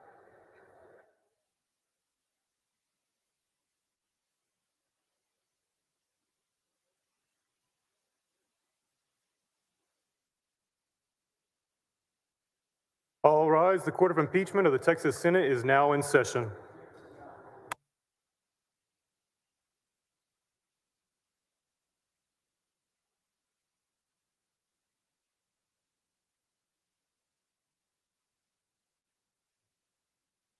Please be seated. We have to wait for all the jurors to get here for a moment.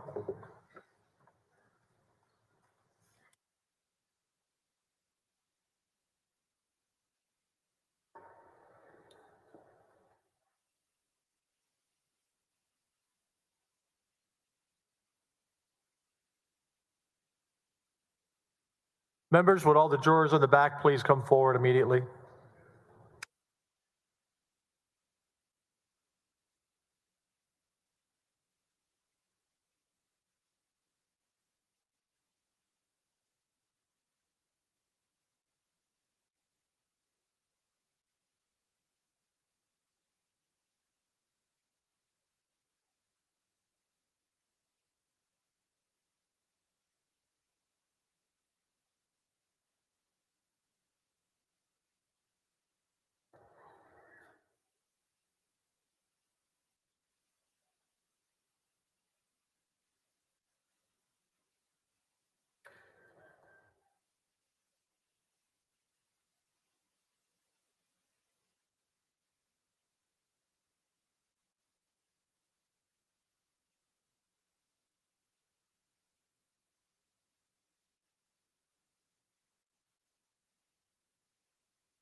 Missing one juror.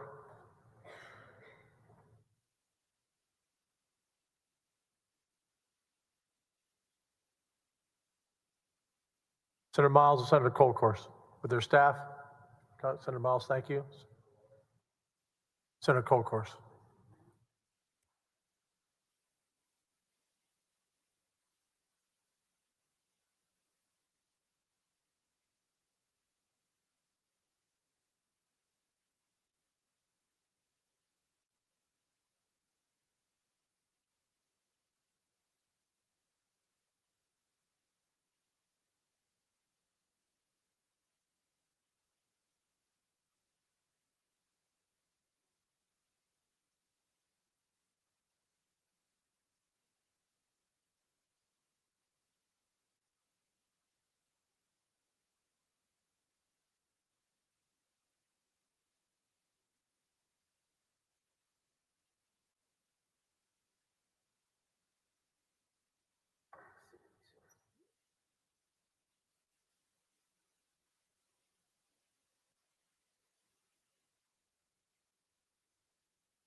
Okay, members of the jury, just a reminder, if we take a 10-minute break, be here 10 minutes, even if I'm not here. I need the jury to be here because I don't like walking out and not having the jury here, so just moving forward best we can. Mr. Busby.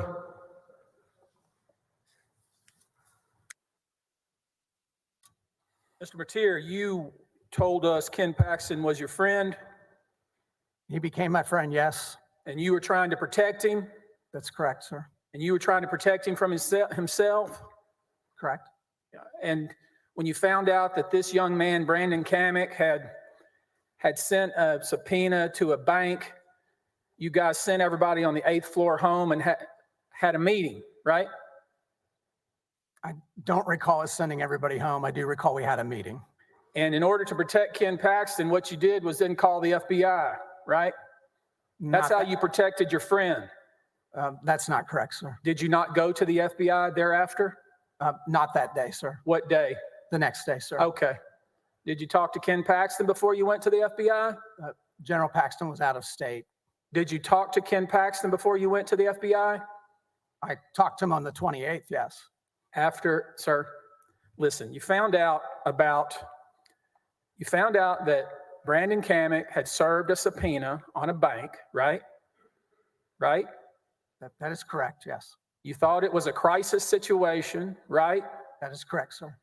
You rallied the troops together and had a meeting, right? We had a meeting, yes, sir. The next day you went to the FBI. We did, yes, sir. Did you, after your meeting, talk to Ken Paxton? I did not talk to Ken Paxton. Okay, so in order to help your friend,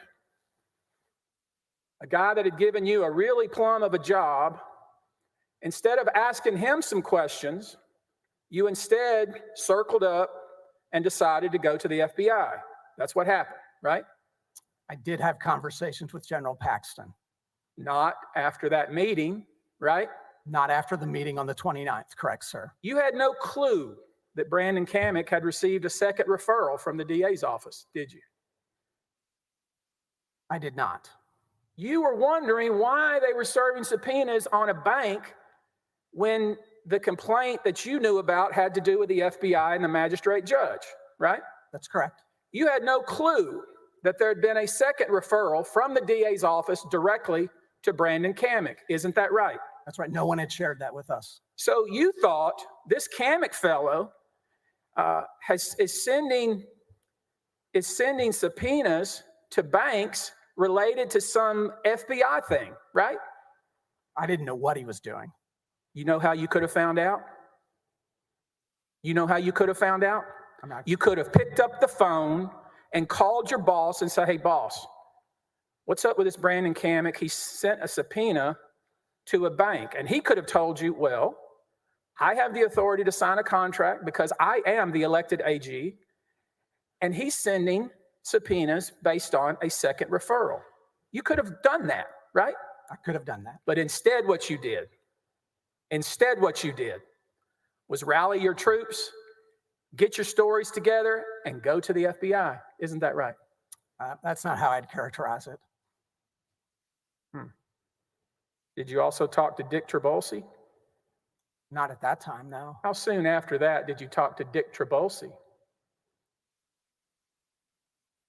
You know who I'm talking about, don't you? It's the leader. Tell us who he is. I believe he's the leader of Texans for Lawsuit Reform. He sent you a text, didn't he?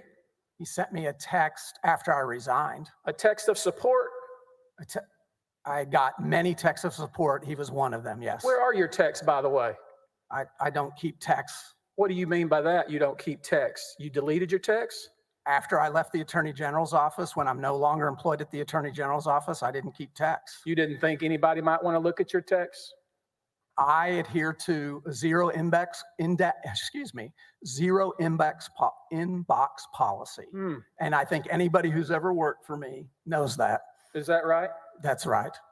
So just so we're all clear, and everybody's watching is clear, you were having conversations with the leader of Texans for Lawsuit Reform, who was showing support for you after you'd went to the FBI and resigned, right? I had one text message that I received from Mr. Trabolsi after I resigned. How did he have your phone number? I thought you weren't the kind of person that would talk to people like that. How did he have your phone number? A lot of people have my phone number. Probably General Paxton gave it to him at one time. You know we do have some of your texts, don't you? I mean, I assume you do if others produce them. Yes, sir. Yeah, we don't have any from you because you say that you delete them. Tell me how you delete them, by the way, because that seems like a challenge. How do you delete every text that's sent to you? I look at email, I look at texts every day, okay, within a 24-hour time period. If it requires an action, I then note it as a to-do item. If it's unrelated to anything, then I delete. That's been my policy for a year, sir. Wow, you worked for the government, right? Well, this was after I worked for the government. Right, after you were no longer working for the government, you deleted your texts. Is that what you're telling me? Or you delete them real time?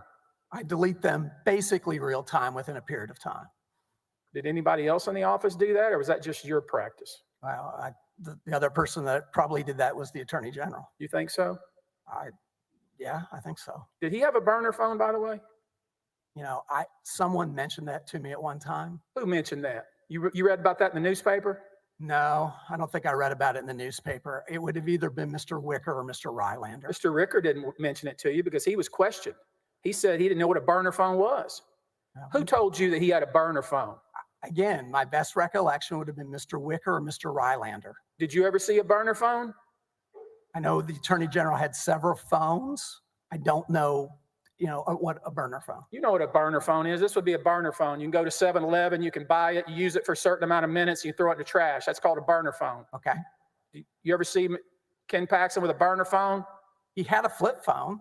Did you ever see a burner phone? One that he bought at 7-Eleven so he could do some sort of illicit business? I don't know, sir. Okay. How about a secret email address? You ever see him with a secret email address? He had a Proton email address. Didn't you have a Proton email address? I sure did, yes. Oh, goodness gracious.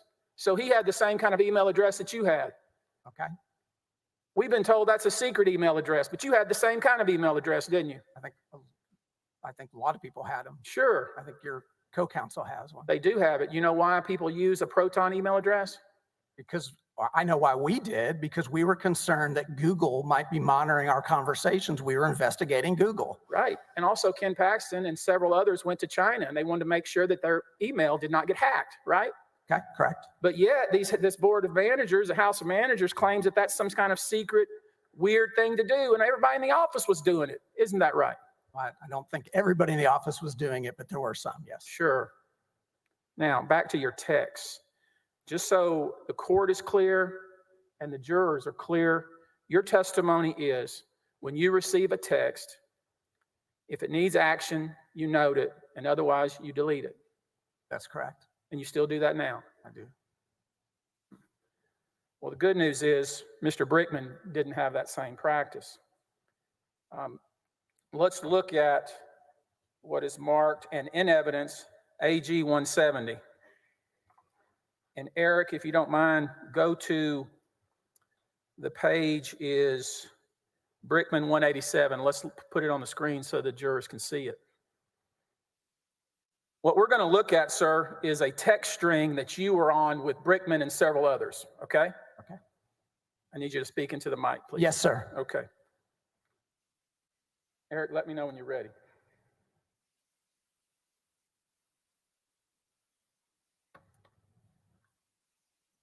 Go to 187, Eric. We're looking at it, AG Exhibit 170.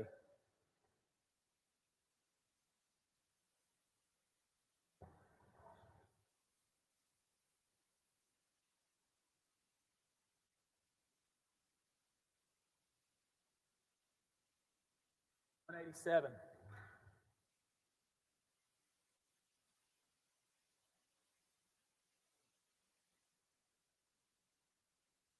All right, here's a text you sent at 3:02 p.m. on 9/29/2020. Is that right? That appears to be correct, sir. And you said, we have a major problem. The kid has served a subpoena on a bank, showed up there in person at the bank, right? That's what it says, sir. And you were thinking in your mind, why the devil was he serving a subpoena on the bank? Nate Paul's complaint has to do with the FBI, right? That was one of the things I was thinking, sir. Because you had no clue that there had been a second referral. True. I did not know there was a second referral at Now, this time. Is this the first time that you had found out that the kid, you're referring to Brandon Kamick, right? I am referring to Mr. Kamick there. And you didn't say, hey, Brandon Kamick, you said the kid. Everybody knew who you were talking about, right? That's right. Okay. So Kamick wasn't a surprise, was he? Kamick wasn't a surprise in the sense that we knew who he was. That's correct. Sure. And you actually got a copy of his contract too, didn't you? At some point, I got a copy of the contract, but not through the DocuSign, no, sir. Right. I mean, I know and we're going to talk about your bureaucratic procedures. What did you call it? Your executive action memo? What do you call it? Executive approval memo. Yeah, memorandum. executive approval memo. Yes, sir. Some procedure in writing put in place of how things should work at the AG's office. That's what it was, yes. Right. It's in some policy manual. It's a policy, yes. Okay. It ain't the law, though, is it? No, it's not the law. No. The power of the Attorney General derives from the Texas Constitution. Is that not true? From Texas Constitution and Texas law statutes. The Constitution is what gives the Attorney General the power to act. Isn't that right? The Constitution and the statutes passed by the legislature, yes. Your power to act, if any, derives directly from the AG. Isn't that right? It's derived from the AG, but it's also derived from the statutes. Yeah. You're not authorized to take his name off his letterhead, are you? Am I authorized to take his name off the letterhead? I'm sorry? Is that a question? Or yeah, you saying... I'm repeating your question to make sure I understand it. Could you restate it? I can absolutely restate it. You, as deputy, as first assistant, are not authorized to remove your boss's name from his letterhead, are you? I don't know if that's true or not. Did you not look? I mean, aren't you a lawyer? Isn't that something you better look at before you do it? I don't recall doing it, sir. You don't recall sending correspondence with the Attorney General's name removed? I do not. You wouldn't have done that, would you? By implication of your question, it must have happened, but I don't remember. Oh, it happened. My question is that legal? I don't know it's illegal. Well, did you check before you guys were sending correspondence without your boss's name on it? I didn't personally check, no. Well, I thought you were a rule of law guy. Isn't that what you told us? I'm a rule of law guy. I am a rule of law guy. Okay, rule of law guy. Is it legal to send out correspondence without your boss's name on it? Official correspondence from the AG's office? I don't think it's illegal, no. You don't think it's illegal? I do not. Is that how you decide your legal analysis is by just whether you think it is or not? No, it's supposed to be based upon what I believed and what I know about the law. Well, what do you base that on? Why don't you what I believe is, what I do recall is before I became first assistant, the prior first assistant, actually one of the complaints that the Attorney General had with the prior first assistant was that the original letterhead didn't have Mr. Paxton's name on it. So you knew that the official letterhead, according to General Paxton, had his name on it. That's what he insisted upon, right? Well, he insisted on it, and I don't know about the word official. Mm-hmm. And yet you were party to correspondence where his name was removed. That I don't know, sir, but if you're saying that, then I must have been. So let's make sure we're all clear that you did get the contract, because it's in the text even. Eric, turn to same exhibit, AG 170, go to Brickman 180.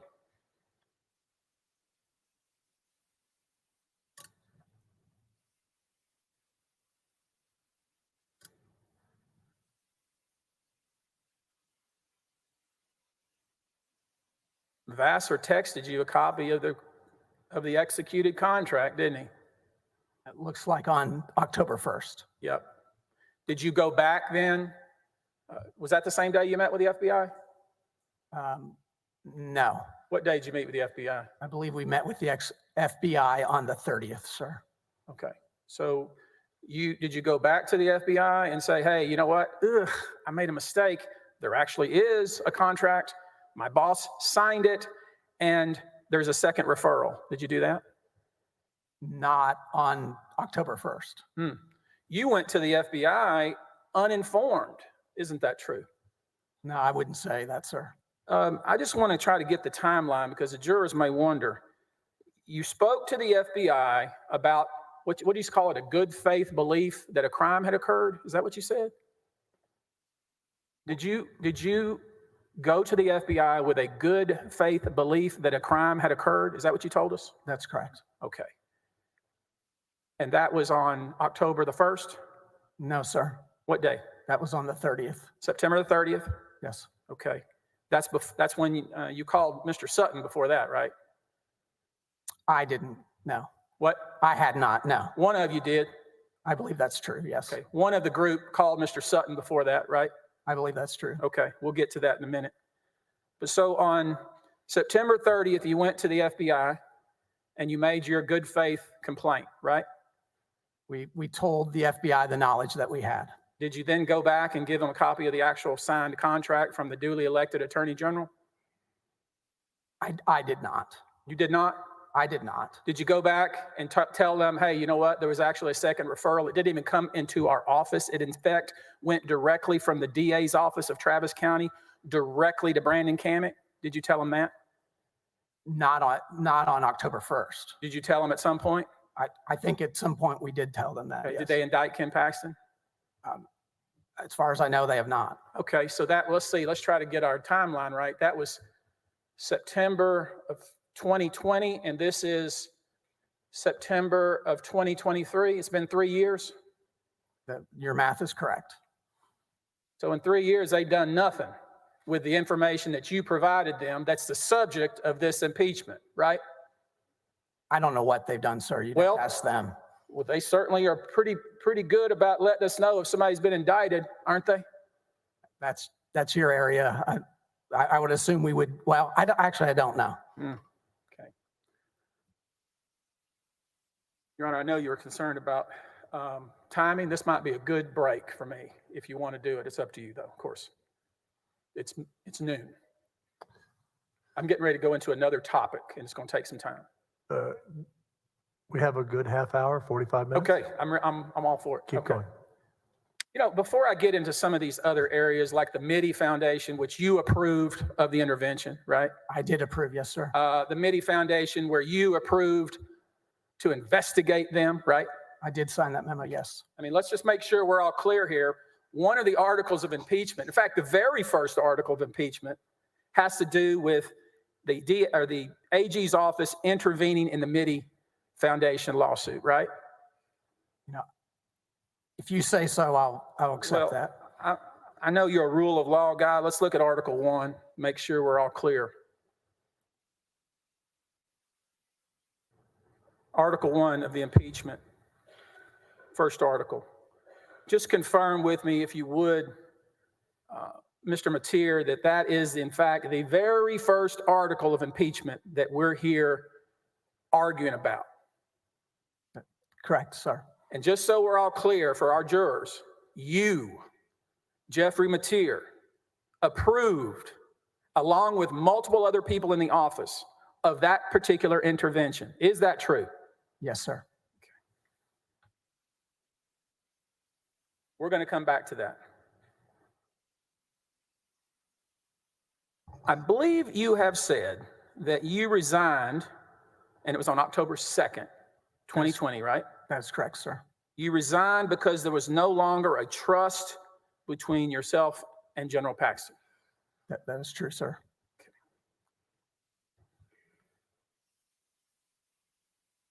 And we know that on September 30th, after talking to, or at least some of you talking to a lawyer, you went to the FBI to make a good faith report that you thought a crime had been committed. Yes, we went to the FBI on September 30th. That is correct, sir. Where else did you go? Who else did you talk to? Later that day, we had a meeting with the office of the governor. Wait a minute. So we're all clear about this. You had a meeting with the office of the governor? Is that what you just told us? Yeah, we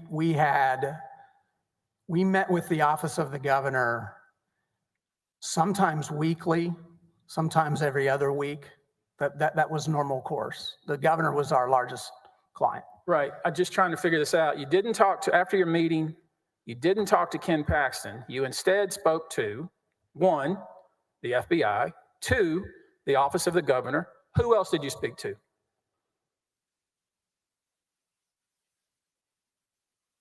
I'm not recalling anyone else. Well, we know you got a text of support from TLR, right? That was after I resigned, sir. Did you talk to George P. Bush? I've never talked to George P. Bush. Never. Never. Can you tell us why he just recently, or I guess sometime in May, applied to renew his law license? I have no idea. I've never talked to George P. Bush. Okay, we'll come back to that too.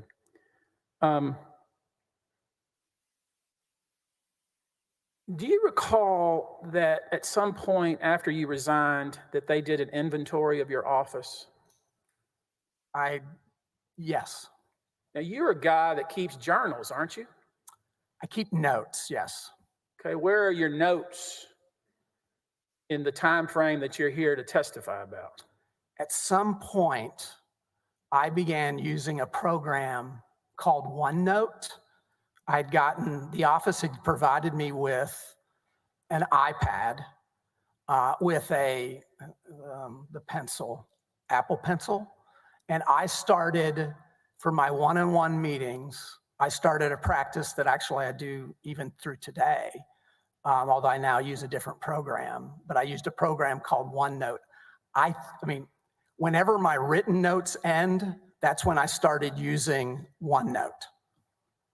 And those were on my iPad that I turned in when I resigned. And I think it's a Microsoft Word. I'm not a tech guy either. I think it's a Microsoft Word, Microsoft product that was part of the Word suite. And so when I turned in, and it did link to my computer and my iPad, sir.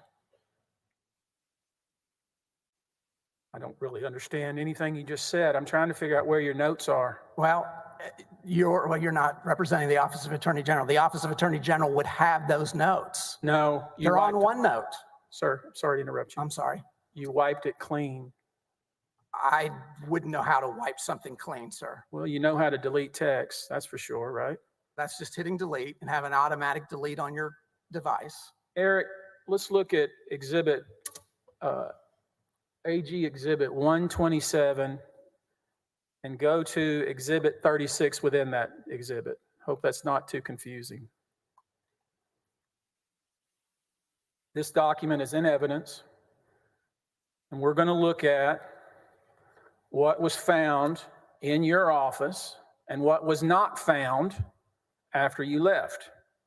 Eric, we're going to Exhibit 36 within that exhibit.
We're almost there. Now go to the 4th page of that exhibit. We're looking at Exhibit 127, Exhibit 36 to that exhibit, page 3. Now, you can see that in your office, there was an inventory made, right?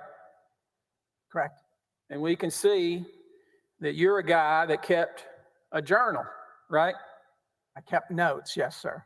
And we can see that these notes, if you flip back the page prior, Eric, you can see they go from 2018, January, and they go all the way to June of 2020, right?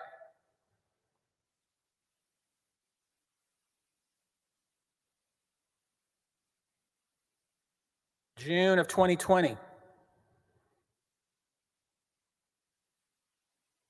And that's where they stop. Isn't that right? That's what that reflects, yes. Where are they? Where are what, sir? The notes that are missing. Again, sir, I began using a program called OneNote. And OneNote, what it does, I know you don't understand, but OneNote, what it does is it's an electronic note-taking system. And you can do it by, and what I had it, the way I had it organized was I had civil lit, I had child support, I had admin, I had criminal justice, I had law enforcement. And so that was a tab. And so it let me more effectively organize my notes by deputy. When I turned in my machines, OneNote was there. It may still be there. I don't know. When I turned in, I lost access. Who is Jordan Berry? Jordan Berry is a political consultant who is a political consultant for Mr. Paxton, among others. Among who others? Good question. Probably some individuals in this room. I don't know all his clients. So I'd be guessing. You don't know who Jordan Berry represents? I don't know all of his clients. I mean, if there's in this room, maybe Senator Middleton, I don't want to talk about the senators. I'm talking about other entities that Jordan Berry may represent. Do you know of any? Other entities that Jordan Berry may represent. I know he represents members of the House. Entities. Entities. I don't know, sir. Don't know. Okay.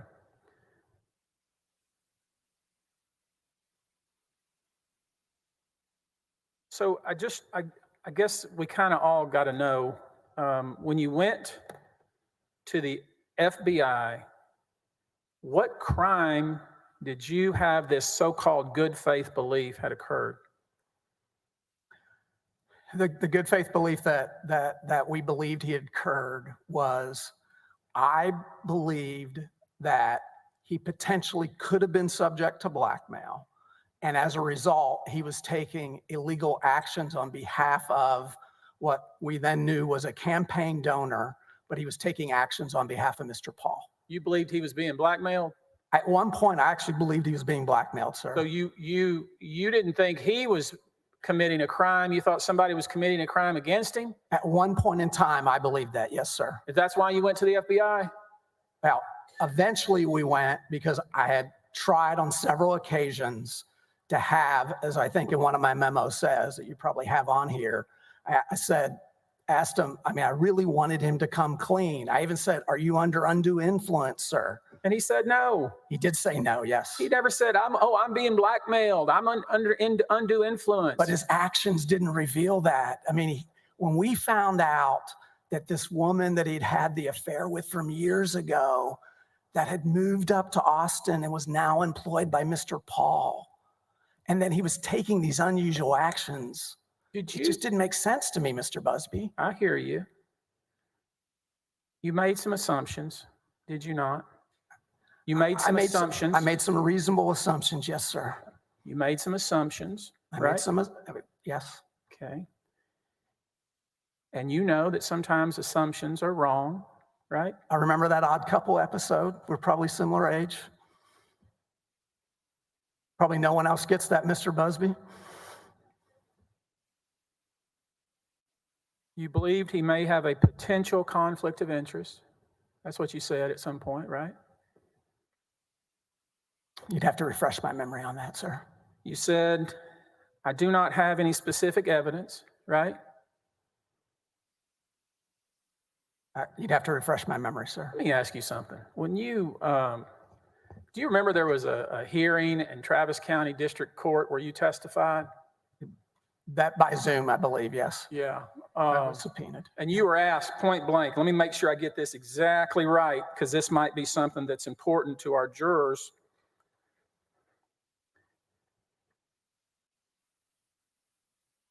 You were asked under oath whether you believe the AG was engaged in ongoing criminal activity in connection with Nate Paul. Do you remember being asked that question? I don't think that's the question I was asked, sir. You don't think that was what was asked? I do not think that was the question was asked. Okay. Do you remember, what question do you think was asked? Just so maybe we can refresh your recollection. I'd love to see the transcript. That would be the best evidence. Were you ever asked whether you believe that Ken Paxton was engaged in criminal activity? I don't believe I was ever asked that question during that hearing. Okay. You believe you were asked about the AG's office itself? The best, again, if I could look at the transcript, that would tell us all what it was asked. Let's do that. We're going to look at the transcript from the Travis County District Court, the 250th Judicial District, a hearing that was held on the first day of March 2021. We're going to turn to page 189 of that transcript, Eric.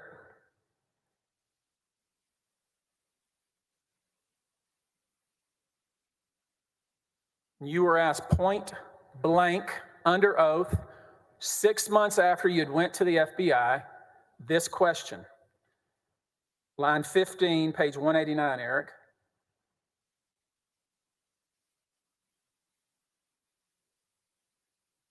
I'm going to read it. You make sure, tell me if I read it right. And did you come to believe that the Office of Attorney General was being engaged in ongoing criminal activity in connection with Nate Paul? That was the question, correct? Which is different than the question you asked me. That's why we're looking at it. I know. That was the question you were asked, true?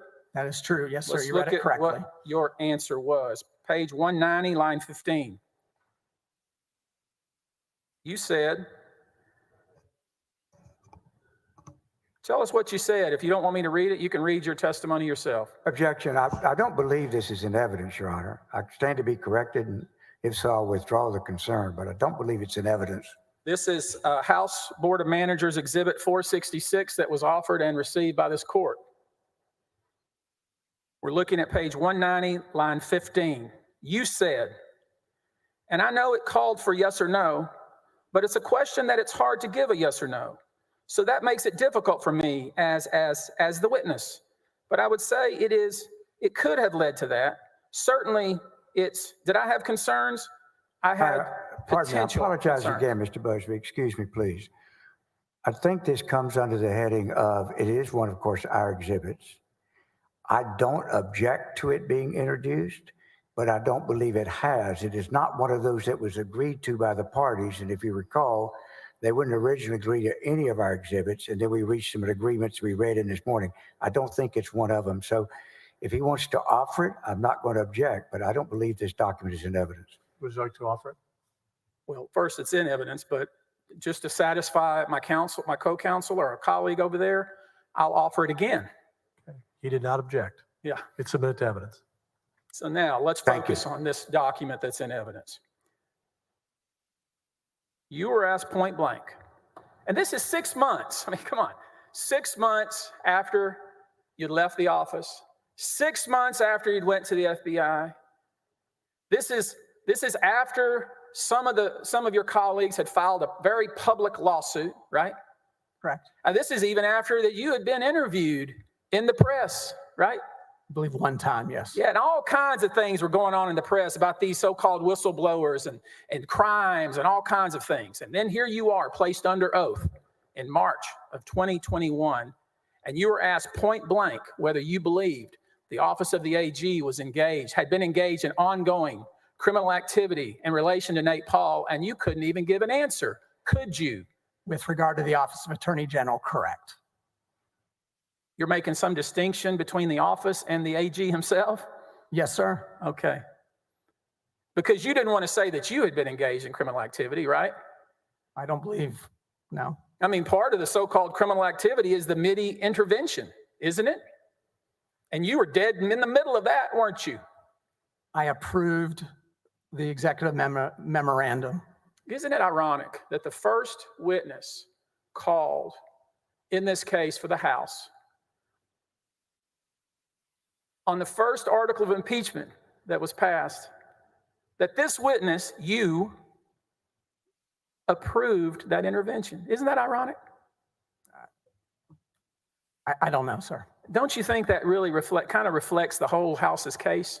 That they put you up here as the witness to tell us how bad Ken Paxton was, and on the very first article, you approved it. Isn't that ironic? The irony, I guess, is lost on me, sir. Is it? It is. Before I get to some of these other more difficult topics, would you help us, and we have people watching, and of course, some of our jurors are not lawyers. I want to talk to you about the burden of proof. You know what the burden of proof is, right? You know what that concept means? I do, yes. Okay, there's one burden called more likely than not. You understand that concept? Okay, yes. What does that mean? Whether a fact is more likely than not, like the preponderance of the evidence. Yep, and that's the easiest standard of proof if you're somebody advocating for something, right? That's the normal standard in a civil court. Okay, let's focus. With some exceptions. Sure, there are. Turn your microphone on, please. Oh, there we go. Thank you. I'm sorry. He's not being offered as an expert on the burden of proof, and that's something for the jury to decide in their own mind, his view of what it is or not. He didn't bring these charges. The House managers did.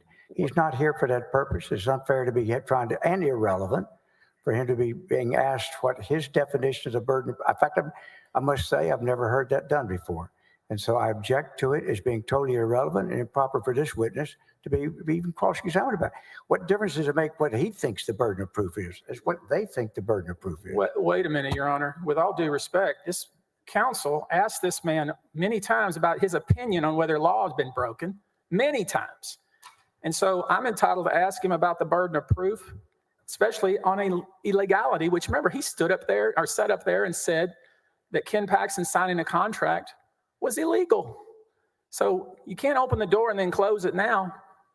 He has not testified as to what this jury ought to do or how they ought to look at the burden of proof. He was asked whether or not he thought the conduct was unlawful. He said he did, but the burden of proof has nothing to do with it. Those are two different things. The burden of proof is decided by the jurors out there, not this man or any other witness. I'm entitled to explore why he would say something like that. Like what is the burden of proof? And I'm going to get to that if I quit being interrupted. Overruled. You open that door. Now, let's talk about the burden in this case for the senators, our jurors. Beyond a reasonable doubt. What does that mean? Well, it means what it says. It means that you don't have any reasonable doubt. In other words, any doubts I have are not reasonable. I'm not a criminal lawyer, but that's beyond a reasonable doubt. When you went to the FBI and you offered up a good faith belief that Ken Paxton had been engaged in criminal activity, in your mind, was that beyond a reasonable doubt? I didn't think about that at all, sir. You just suspected. Isn't that true? I didn't think about the burden of proof at all in those conversations. Sir. I would think that if you portrayed yourself, and I'm not challenging that you were a good and trusted friend, a good and trusted advisor, a good and trusted confidant in some cases, right? To Ken Paxton. I don't know about confidant. Well, confidant. Confidant, sorry about that. Sometimes my speech impediment comes through, I apologize. No worries, I'm not picking on you. I just want to make sure you understand the concept. I mean, you told us, the entire public, that you had a meeting with Ken Paxton. He talked about his marriage, told us that, right? Well, Mr. Paxton, Mrs. Paxton had a meeting with senior staff and talked about their marriage, yes. Okay, so I guess it brings me to the point. Wouldn't you want to make sure that you were absolutely sure that Ken Paxton was doing something untoward and illegal before you went to the FBI? Wouldn't that be what a trusted confidant would do? Somebody who's a trusted friend, somebody who's been trusted to run the office. At least you should make yourself sure. You know what?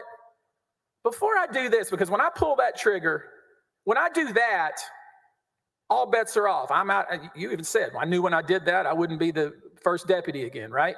First assistant, yes, First sir. assistant. So shouldn't you be sure before you do that? Or we were confident. You were confident? Yes, you sir. thought that Nate Paul had made repairs on his home? I had been told that, yes. Who told you that? I believe, again, it was either Mr. Wicker or Mr. Rylander. You think that Mr. Wicker said that to somebody? Yeah, again, it was either Mr. Wicker or Mr. Rylander. It seems to me that would be so important. You'd remember who told you that. I mean, you're telling me somebody told me my boss was having a campaign donor pay for renovations of his house. And you can't even tell us who told you that? Well, I said I believe it's Mr. Wicker or Mr. Rylander, sir. So if it's not Mr. Wicker, because it wasn't, you're saying it would be Mr. Rylander? Yes, sir. Okay. You ever played the telephone game with your kids? I played the telephone game in youth group, yes, sir. Yeah. Not with my kids. Okay, well, how many kids you got? I've got 3. I've got 4. So sometimes I play the telephone game, and you know what that is, right? I do, yes, sir. Okay, that's a game where somebody whispers something to somebody else, and then they turn around and whisper something to somebody else, and then they turn around and whisper something to somebody else, and so on, and then they let the last person repeat what they think they were told. Yes, sir. And sometimes it's comical how different the story is that's been passed from person to person to person and person, right? Yes, sir. Yeah, that's what happened here. I don't know. A stray comment from Drew that Drew Wicker claims he heard, that he misunderstood. You, a trusted advisor, a trusted friend, you believe that Nate Paul had paid for the renovations of Ken Paxton's home. I believe that was possible, yes, sir. Do you know that it's not true? I do not know that it's not true. Have you ever tried to find out? No, that's why we went to law enforcement, for them to find out. Why didn't you just ask Ken Paxton? I had resigned. Uh-huh. You know, he could have shown you the invoices, the wires, the receipts, the samples. You didn't ask him. Well, I saw them because you had a press conference where you had them. That's when I only shown a few. I'm going to show them all in this trial. Okay. I haven't seen them. No, How many sir. times have you told people that Ken Paxton had somebody pay for the renovations of his home? How many times you said that to people? I don't know if I've ever said that until you asked me the question. You wouldn't say that to somebody, would you? I don't have a recollection of saying it. I mean, you shouldn't say it, should you? Shouldn't say it. In other words, you don't know it's true. You shouldn't be out there repeating it, should you? I don't believe I've been repeating it. Okay.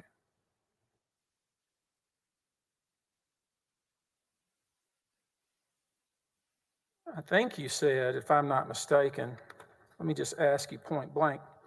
You remember you talked about your potential concerns about the office? Remember that question? From the transcript? Yeah.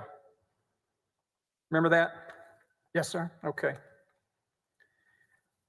You have said that in 2020, you became aware that Nate Paul had donated to Ken Paxton's campaign. Is that right? That's when I became aware of that campaign And contribution. when you became aware, you learned, I'm sure, that one campaign donation was actually made in October of 2018, right? That's correct. And you learned that October 2018 campaign donation was $25,000, right? That is correct, sir. And that Nate Paul was a campaign donor, played a part in your belief that Ken Paxton was engaged in unlawful conduct with regard to Nate Paul, right? That was part, yes. Okay, so let's make sure we ferret that out a little bit. You learned in 2020 of a campaign donation almost 2 years before, right? That's correct, sir. And the fact that a donation had been made 2 years prior played a part in your belief that Ken Paxton was doing something wrong with regard to Nate Paul. Is that right? That was part, yes. Okay. You know who else he gave money to? Who else Nate Paul gave money to? Did you check? No, that wasn't my concern. Do you know how much money Ken Paxton raised in 2018 for his campaign? I did at the time. I know it was several $1 million. What did you say? I knew I would have known the number at the time. I know it was several $1 million. Where is that? Where is that blow up? You have it blown up?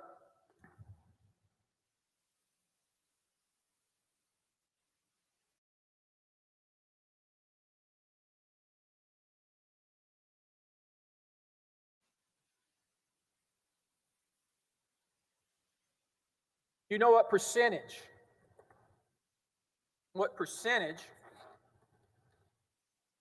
of in 2018 what percentage Nate Paul's campaign contribution was with regard to the total amount raised by Ken Paxton? Well, if your math is correct on this demonstrative, it's there, but I wouldn't have known that then, no. 0.37%. Right?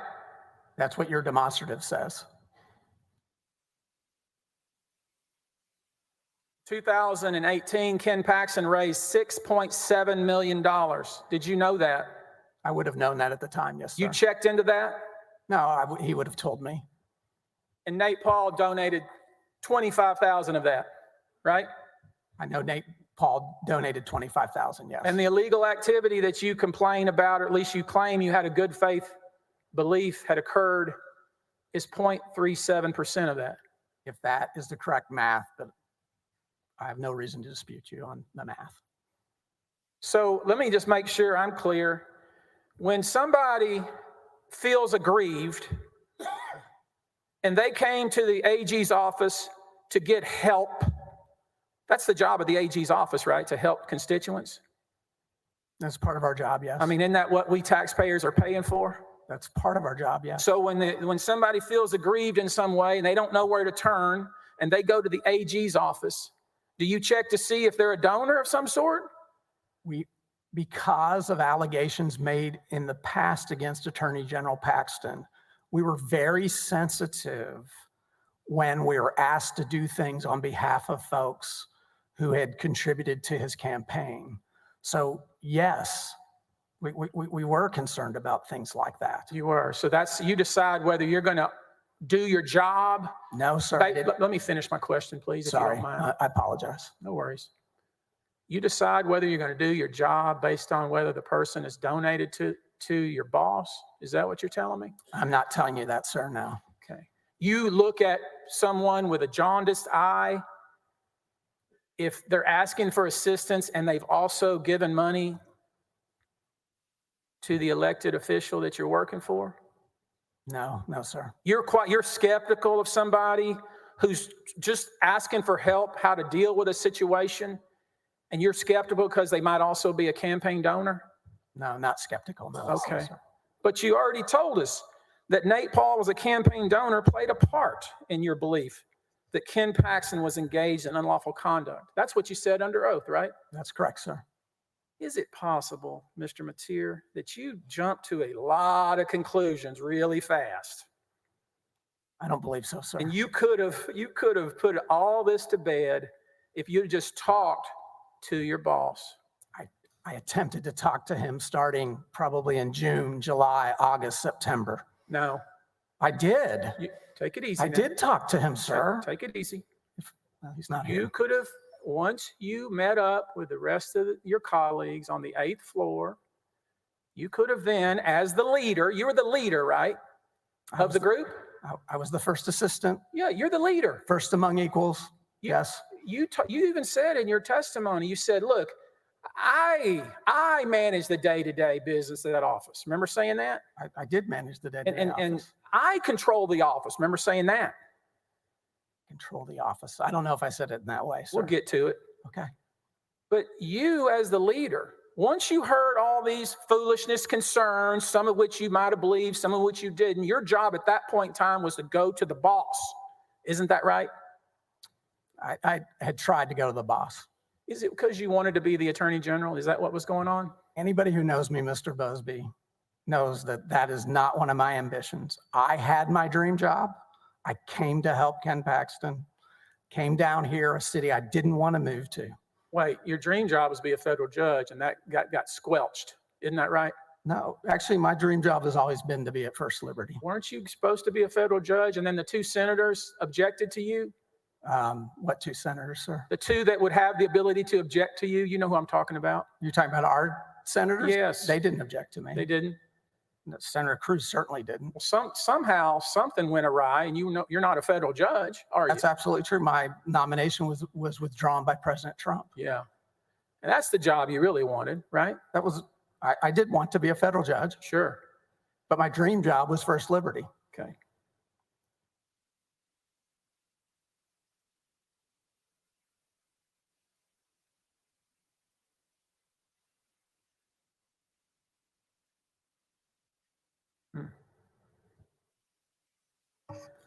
Now, I understand that you took the place of Chip Roy. Is that right?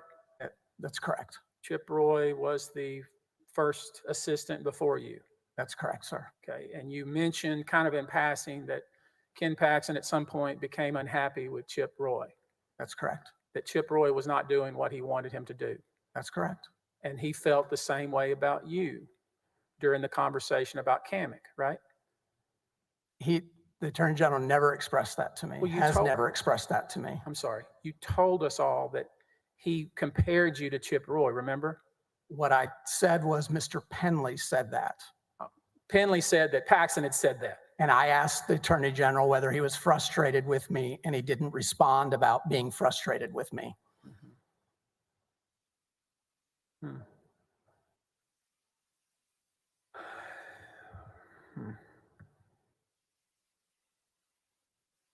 Have you seen the second referral from the DA's office to the AG's office? I may have. Why would you have seen it at this point?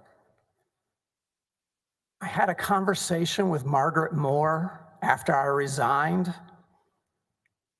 and may have seen it during that conversation. Who was the Travis County District Attorney at the time? Yeah, I know who she was. Listen, because we're running up against the lunch hour, I want to focus on MIDI real quick so we can just put this MIDI thing to bed, okay? You going to help me here? You're asking the questions. Okay, I'll answer them. Let's look at AG Exhibit 151. It's in evidence.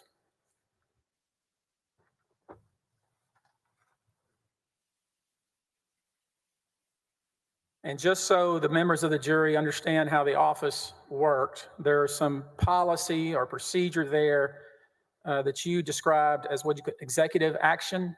It's approval. It's the title's there, Mr. Busby. See, executive approval, civil litigation membership. He just executive highlighted it approval. for us. Sorry, executive approval, civil litigation memorandum. Yeah.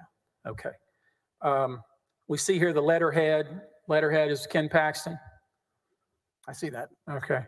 And basically it takes us through various people within the bowels of the AG's office who would approve something like this, right? It starts with someone in the division and goes its way up. Yes, sir. And this is just found in some policy manual somewhere, right? Well, it was a policy of the office. Is it written down? It is written down, sir. Okay. Now, so let's just look. With regard to intervention on behalf of the public interest in charity, we have a sign-off of Mary Henderson, who's a senior attorney, right? Correct.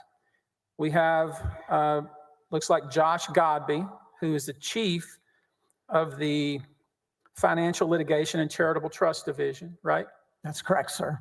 We have also signed off here Darren McCarty, who is, what is he, for civil litigation, head of civil litigation? He's the Deputy Attorney General for civil litigation. And then at the top of the chain is your name, where you signed off on June 8th of 2020, correct? That is correct, sir. And of course, all of these people here that we see on Exhibit 151 derive their authority from the Attorney General. Isn't that right? From the Attorney General and the statutes and the Constitution, yes. I mean, it doesn't matter whether you think it's a good idea or not. He, the Attorney General, is a decision maker ultimately. Isn't that true? I mean, that authority is delegated down through. I understand. You can delegate authority, but you can also take it back, can't you? I think that's correct, sir. Right. So let's make sure we're clear. Any authority you had only existed as long as you served the Attorney General. Isn't that right? I think the government code gives the first assistant authority when the Attorney General is absent. When he's absent. Yeah, that's correct. Right. Not when he's on a business trip doing work on a case for Google. You don't get to just say, oh, he's out of town, now I'm in charge. That ain't how it works, is it? I certainly never did that, sir. Yeah. And you better not do that, because that would get you fired, right? I mean, if you were to do that, that should be a fireable offense, right? Again, as long as the Attorney General were exercising his proper authority as well pursuant to the Constitution and the laws. Let's look at why the person that generated this executive approval civil litigation memorandum, let's look at why they thought it was the right thing to do to intervene into this MIDI litigation. Turn over, if you would, to page 2 of this document, Eric. I mean, it goes on for several pages with the justification as to why it's a good idea for the AG's office to intervene. Is that true? That's the purpose of the memo, to set forth the reasons why to take an action. Did you review it before you signed it? I did. Did you have the opportunity to say, you know, I don't think that's sufficient justification? I would have had that, yes. And can we agree that even if you thought it wasn't a good idea, that you could be overruled by your boss? Yes. Okay, just so we're clear on that, I want to make sure everybody hears that even if, let's say just as an example, using the MIDI intervention as an example, if you'd have looked at this and said, you know what, I don't think this detailed memo that goes into line by line of all the problems that the MIDI Foundation has had, I don't think that's sufficient justification to intervene. And you said, you know what, I'm not going to sign that. The Attorney General could overrule that however he chose. Isn't that right? I believe that's correct. Because you're not in charge, are you? Ultimately, the elected official is the Attorney General. Because you've never gotten any votes, have you? No. You didn't get 4.2 million votes, did you? I've never run for any office, sir. Right. He did. Never any desire. He did, right? He did. Yeah. He's the one that's elected, right? He is elected. He's the boss, true? He is ultimately, yes. And you serve at his pleasure, isn't that right? The first assistant serves at the Attorney General's You're a pleasure. political appointee, isn't that right? That's correct. And if he doesn't trust you anymore, then you're out the door, isn't that right? That's correct.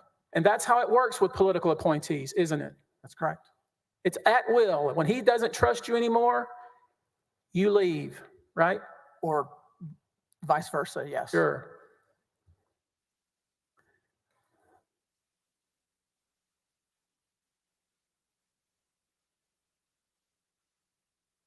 Let's look at all the problems with the MIDI Foundation.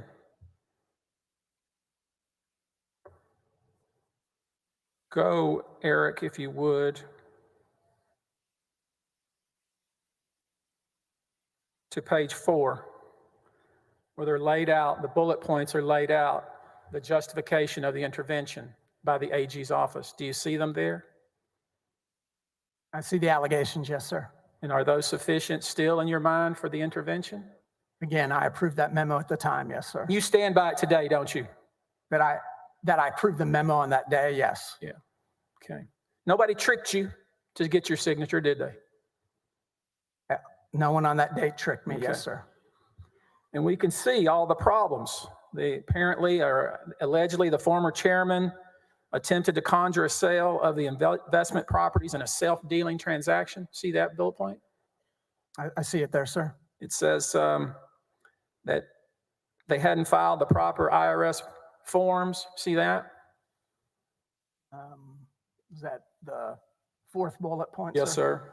I see what it says. They refused to disclose certain fee agreements, right? I see that bullet point, sir. You knew, of course, that one of the individuals who had been involved had gotten in trouble criminally. You knew that, didn't you? I don't know if I knew that, sir. Don't remember that? I do not remember that. Okay.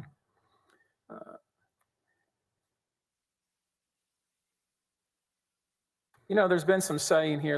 I want to make sure because we're putting Article 1 to bed, which I think puts the whole case to bed. But look at Article 1. Impeachment Article 1, please. It starts off, it says, protection of charitable organization. Do you see that there? Oh, at the top, yes, I see. Yeah. Sorry about that. I'm kind of doing you like I you was did me. reading the paragraph, not the title. That's false in itself, isn't it? What do you mean? AG's office is not there to protect charitable organizations, is it? No, I think that is part of our role. It's there by statute. It says by statute, the authority to intervene is to protect the public interest in charity. Isn't that true? And I think that's what that means. It's a whole different thing than protecting charities, isn't it? No, I don't think so, sir. I mean, the reason for the intervention is because they thought the people within the charity were doing things that were wrong. And so we're protecting the public's interest in the charity, correct? I don't think they're necessarily exclusive, sir.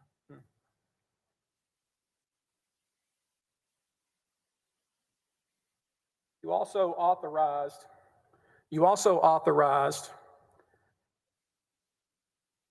an investigation of the Mitty Foundation, didn't you?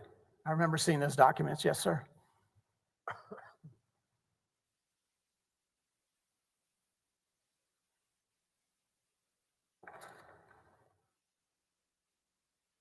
Let's see. Keep an eye on our time.